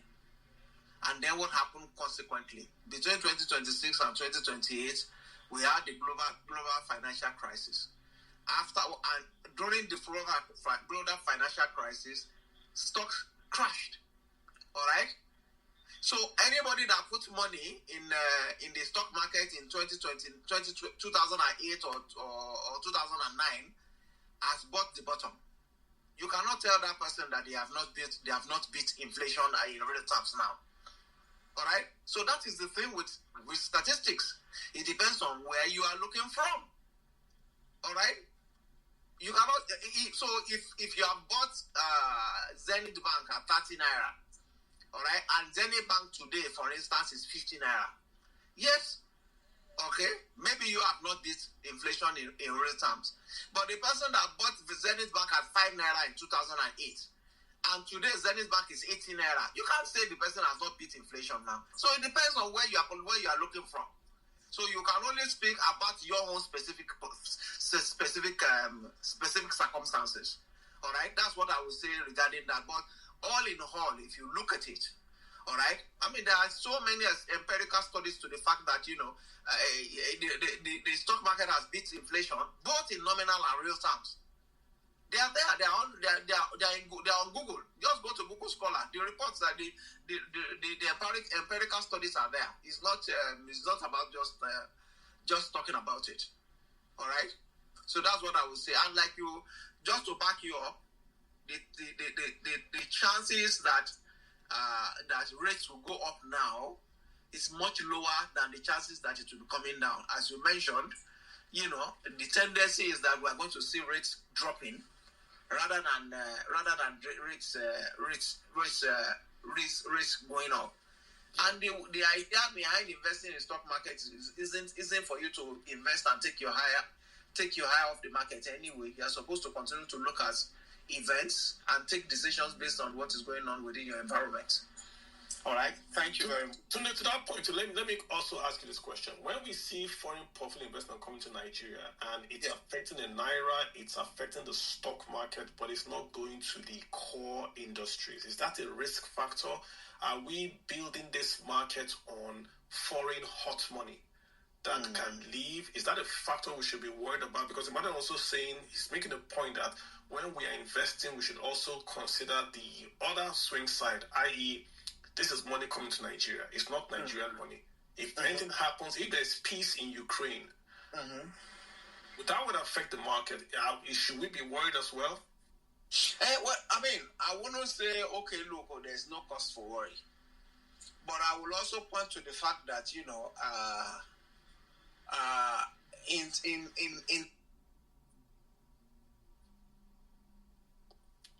in an economy, typically what you see is that in an economy that is viewed as stable and favorable to investment, what typically comes in first is the foreign portfolio investor. Okay. The foreign portfolio investors are the ones that serves as a signal that yes, we are comfortable with this market. That's why I'm coming in, and then that is when the foreign direct investor now follows them. All right. Interesting. And we're already seeing it. I mean, you saw Shell announcing, they are going to put 20 billion naira in Nigeria. You saw Coca-Cola announcing increased investment in Nigeria. And what you are also seeing, and what most people have not taken note of, also is that the local companies are now issuing fresh shares. All right, they are doing public offers that they've not been doing for the last 5-10 years. You are seeing a lot of companies coming out to do public offers. They are doing rights issues, and you will be surprised that a lot of these foreign portfolio investors are going into buying these public offers and these rights issues, which means that we are seeing a gradual transition. Sorry. Which means that we are seeing a gradual transition of the foreign portfolio investments into direct investments, because when they invest in this public offering, they are actually now giving money directly to the companies. They are not only trading in the market. They are not only trading only existing shares. When they buy public offer, they are actually giving money directly to those companies. All right. So, but typically in every situation, what you see is the foreign portfolio investors serves as a signal for the foreign direct investment. You never the reverse is never the case. You never see a situation where foreign direct investment is the one that comes first before foreign portfolio investor. No. Typically, the foreign portfolio investors serve as a signal that yes, things are okay here before the foreign direct investment starts to come, and that's what we're seeing here. Okay. All right, fantastic. Let's move on today. I think let's go to. I want to get Chinyere has been requesting before I add her. Let's get LMAO. Let's keep the question short. I've got to leave for a very, very short time. It's been here for nearly 2 hours. I'm sure it's going to leave very soon. Let's just go straight to the point. Let's get LMAO. I've got Chuda. I've got Alafin Twitter. Then we'll try to get Chinyere. LMAO, go ahead. Good evening, Mr. Carlo, and everyone. Yes, good. You can hear me, right? Yes, I can, sir. Okay. I want to ask if investing on equity income or stock, which one is more preferable for a young investor? It's the same thing you're saying, sir. If you don't mind me saying, stocks are equity. So it's the same thing, sir. Stocks is just the asset class is equities, and then you are buying stocks in the company. When you buy stocks in the company, that is equity. You are buying an equity position in the company. If that makes sense. Carlo, I think he's talking about ETFs. The ETFs and shares. I think he's talking about ETFs and shares. Yeah, is that yeah, bank and stuff. So I was thinking which of them is good for a very long term for like 20 years or so. I think again, it's going to be the same thing. You want to ask yourself why you are buying the individual stock or the basket. Like we said at the very, very beginning, the basket gives you instant diversification. It is cheaper to do the portfolio with that. So it's sort of you are buying it cheaper than if you are buying individual stocks. Imagine if you have to go and buy all the Nigerian banking stocks. How much do you need to have to buy all Nigerian banking stocks? Vis-a-vis, you just buy the Nigerian banking index and you get exposure to the banking stocks. So that's how I look at it. Both of them are going to be constituents of equity, right? So it might be cheaper for you to just buy the ETF and all that, especially an ETF that you can trade during the day. It's almost going to be the same. But if you have the funds, buy the individual. You can build your own ETF 30 of top 30 stocks in Nigeria. You can do that, but why do you not do that? Do you have the time or the management to really manage that portfolio? Hope that makes sense, sir. Yeah, thank you very much, sir. Okay, fantastic. Let's get Alafin Twitter. Then let me add Chinyere again to speak. Alafin Twitter, go ahead. Yeah, good evening, everybody. How you doing, sir? Yeah, I'm good. I just want to add one one or two towards. I joined the live when this lady was talking about getting into Tantalizer, and I just want to give a little advice that people should just be careful of fear of missing out. Because basically, many factors drive the stock market. An example is news.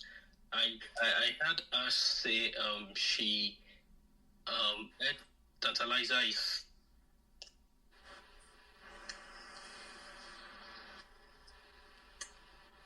Are you still speaking, sir? I think he has dropped off. I can't hear him again. Anyone else can hear him? Let's get Dube. I can't seem to hear him again. Let's get Herr Fortune. I don't seem to hear the gentleman speaking. Herr Fortune, you want to go ahead and speak?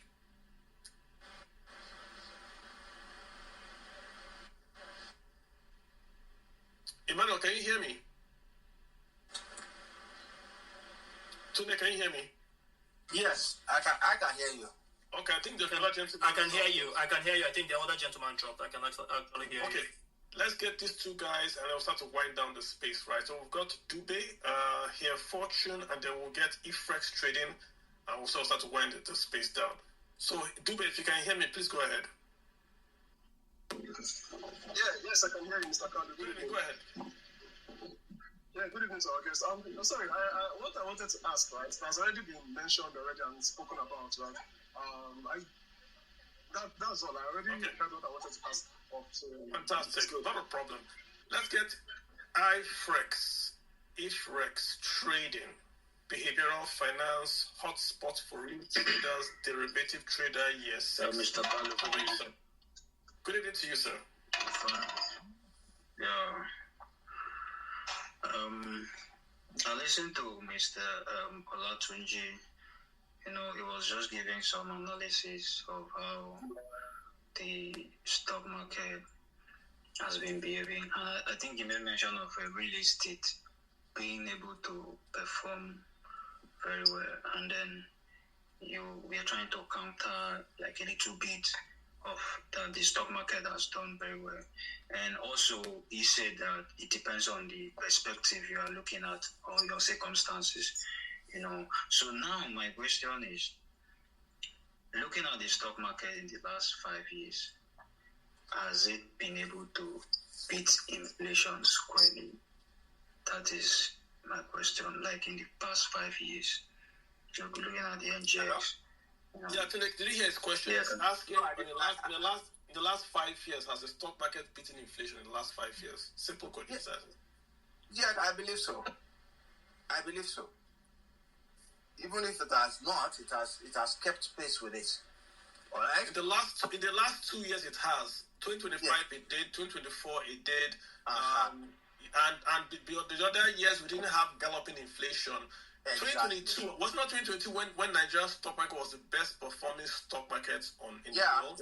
The year when Dangote did that right buyback or something like that. Right. It was after COVID, and I can assure your listener that this year, Author Stephen, if you have not seen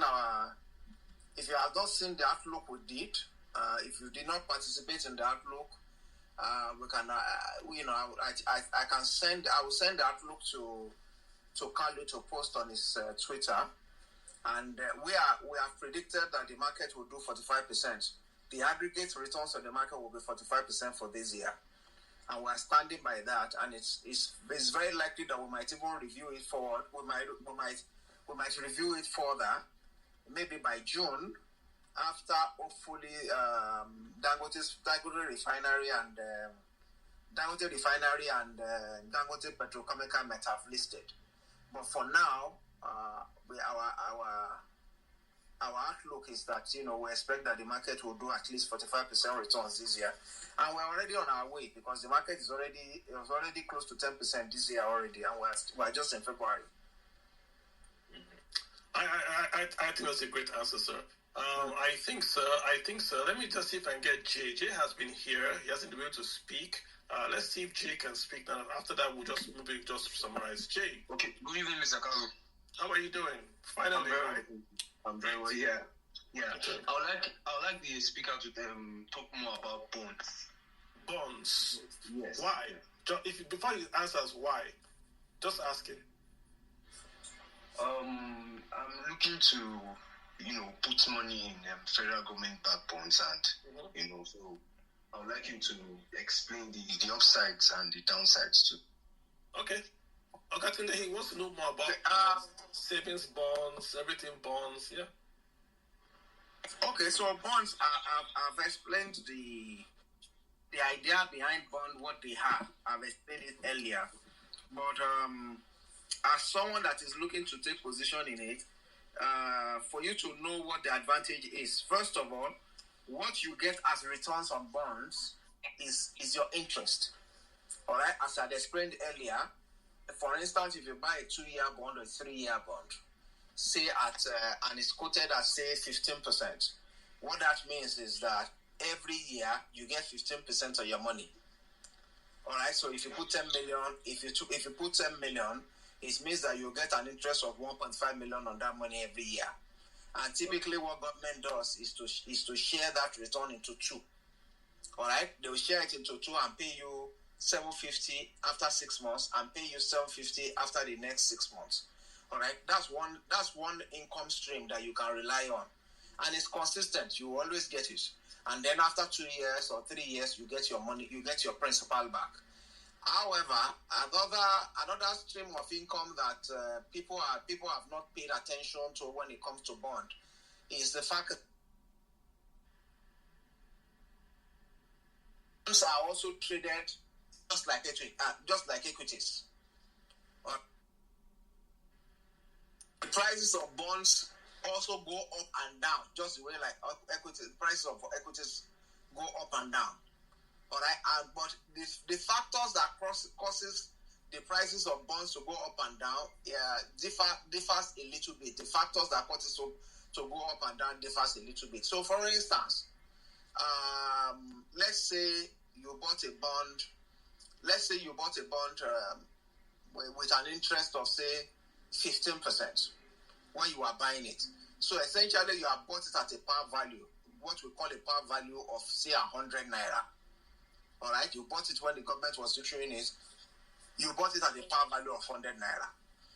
But it happens that Cardoso and his people decide to drop interest rates from 15% to 13%.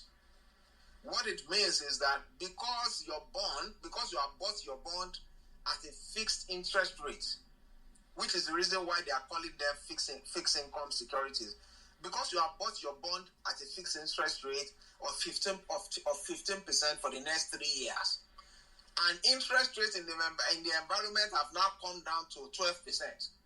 What it means is that your bond is now more valuable in your hands. It means that someone can now come in and say, you know what, that bond you bought with a fixed interest rate of 15%, I want to buy it from you at 13%, meaning that person will pay you a premium for that bond. All right, so you bought it at a par value of 100. The person can say, you know what, sell it to me at 120. So you make a capital gain of 20 naira. A lot of us have not been taking advantage of that opportunity to trade in bonds, just the way we trade in equities. But that opportunity is there. All right? But you just need to be associated with a broker that can present you and make you be able to take such an opportunity. All right? I hope I'm clear. Yes. Mm-hmm. So, what about savings bond? For someone like him, what about savings bond? Is that also an option? Because there's a minimum requirement for bonds, right? Yeah. How much do I have to before I do savings bond? Okay, so for the traditional government bonds, all right, traditional government bond, they are typically they typically have maturities of 2, 3, 4, 5 years. Uh-huh. But those ones are for high net worth individuals.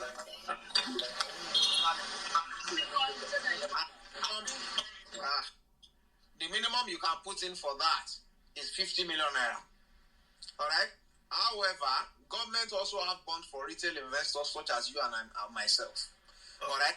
You can put as little as 100,000 naira into. All right. So those are the ones called savings bond. Their maturity is between 2 and 3 years.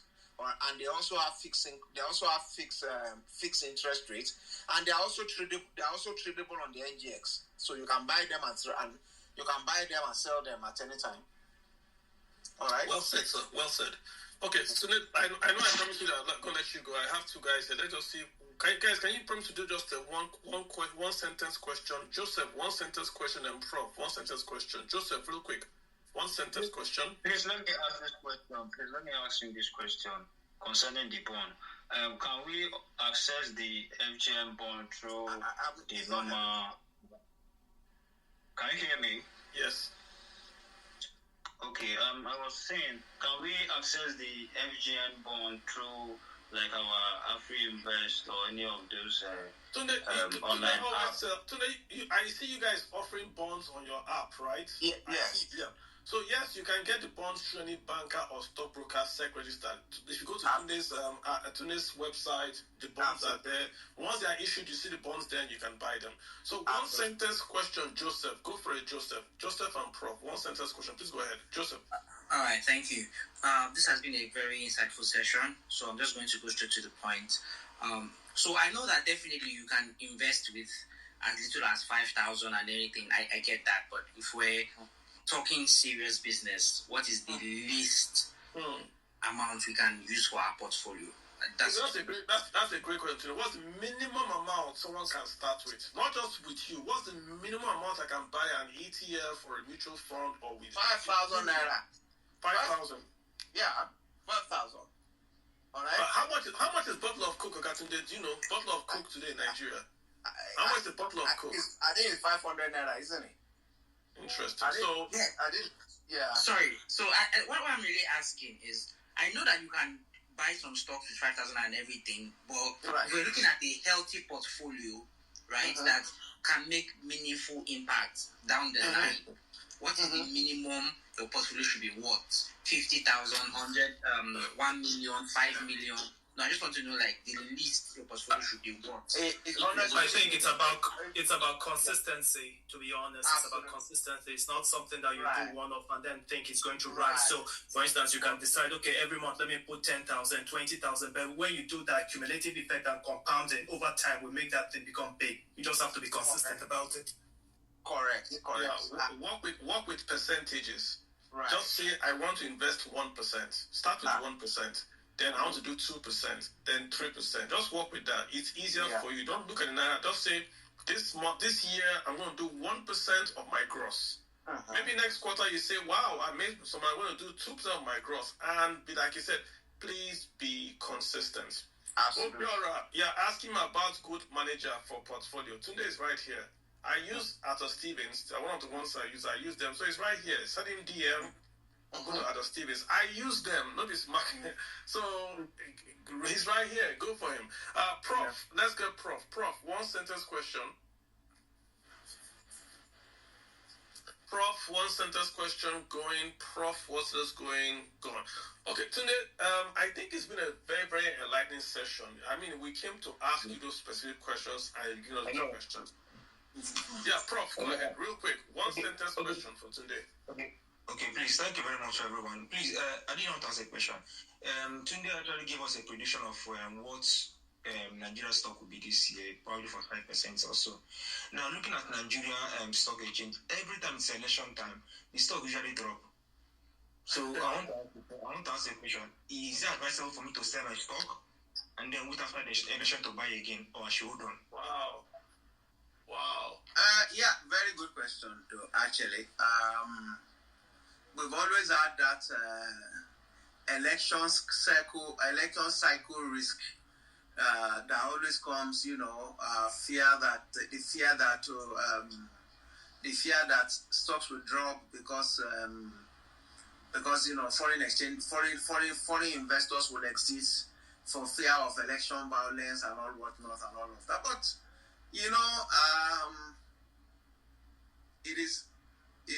we have to also observe what is actually going on the ground.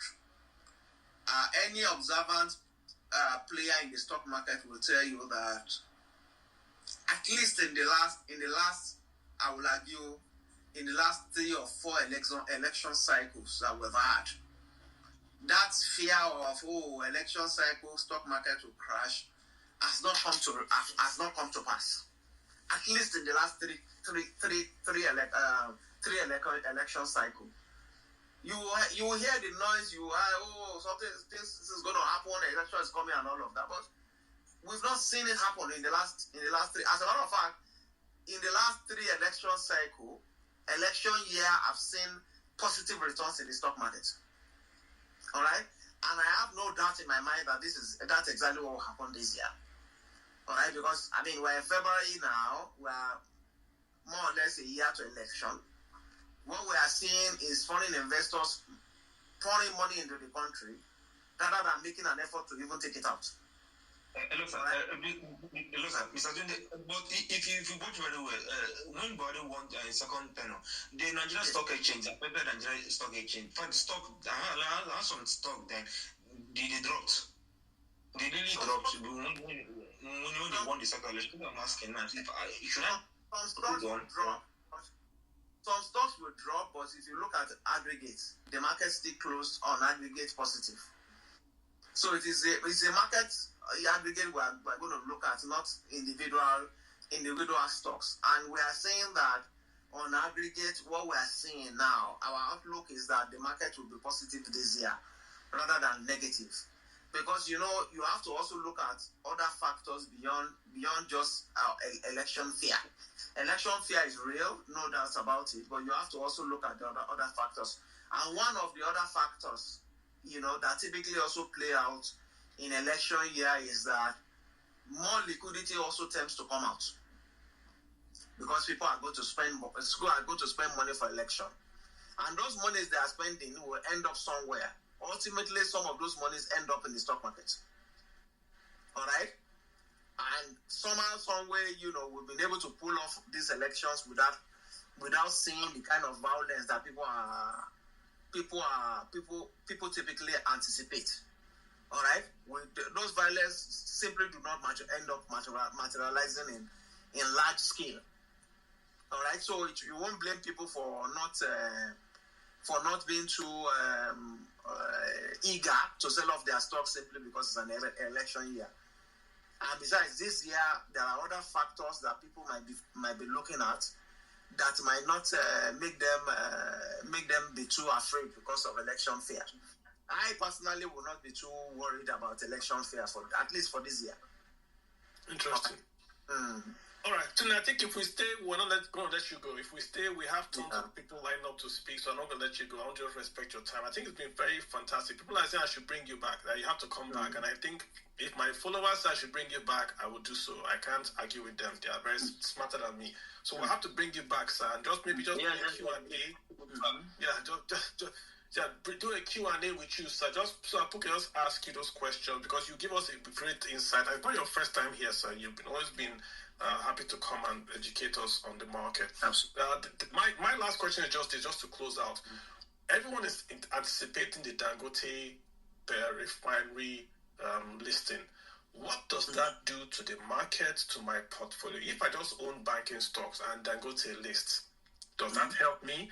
I know it helps the market in terms of capitalization, but does it help me? Just if I can close with that question. Well, if you are holding stocks in the market and Dangote lists, even if you don't own Dangote shares, the excitement, the momentum that will arise out of the excitement of Dangote listing that will tend to lift the entire market. All right? Okay, so Dangote have listed, I can't get Dangote to buy, I'll put my money in other stocks. All right, so the excitement and the momentum that comes from that will typically lift the entire market. That is the expectation. All right? Because again, if you are holding banking stocks, for instance, at the end of the day, these banks are also the one banking Dangote. And don't forget that he has also borrowed a lot of money from these banks anyway. And if he lists, he gets a lot of money back that they can start using to pay back a lot of the banks. All right, and also get a lot of money to expand his factory and increase his capacity. We hear now is going for 1.4 million per day from the 650. All right, and so that is a critical national asset. All right, so if he expands, automatically the GDP of the country expands. Automatically the capacity of even companies and banks within the economy expands. All right, because all of them have to support him one way or the other. The banks will have to lend more money to him. The production company that are using his raw material will get more raw material to use. Hopefully, it brings in more effects into the economy and ensures that exchange rate starts to come down, so everybody benefits. All right. So one way or the other, either directly or indirectly, everybody will benefit from this listing. That's what we're saying here. Directly or indirectly, everybody will benefit. All right. So that's where I see it. Fantastic. I think that's a good way to sort of to say that. It's going to be like you take a position, right? I think in trading terms they say take a position. Yeah. If something is happening, you take a position, which means that you want to be ready to take advantage of what will happen. So that's the word I would say. Take a position. It looks like the market is going to do something interesting, both from the Pencom angle, from Dangote angle, from the foreign portfolio angle. It looks like there's money coming to this market. People want to come and buy rice. I want to take a position in selling rice or selling the fertilizer for rice or selling the bags for rice or doing something around rice. That's the way we invest. Today, I cannot thank you enough. We spent nearly two and a half hours. We usually here for 3 hours. You've gladly been here with us. So thank you so much, sir. Next week, guys, I will be in Houston. Not sure we can do a space. If we don't do a space next week in Houston, of course, when we come back, we'll do that template space where we talk around how you can, as a 25-year-old, build a portfolio for long term. Not theory. We're going to give you the specific asset classes, the specific ETFs, even the stockbrokers. I'm going to tell you, this is stockbroker you go to, this is the ETF you invest, this is how long you do it. Specific US and Nigeria. We'll do US and Nigeria because that's where foreign and local. And then from there, you can take it from there. Specific, not theory. Like I said, bring your notes then. So if we don't do it this next Sunday, because I'm going to travel, we'll obviously do it the upper Sunday. Today, thank you so much for being here. Thank you guys for being guests. And I think I'll see you guys again Sunday, West African time, 7 p.m. Today, any closing words? It's been nice being here. It's been nice.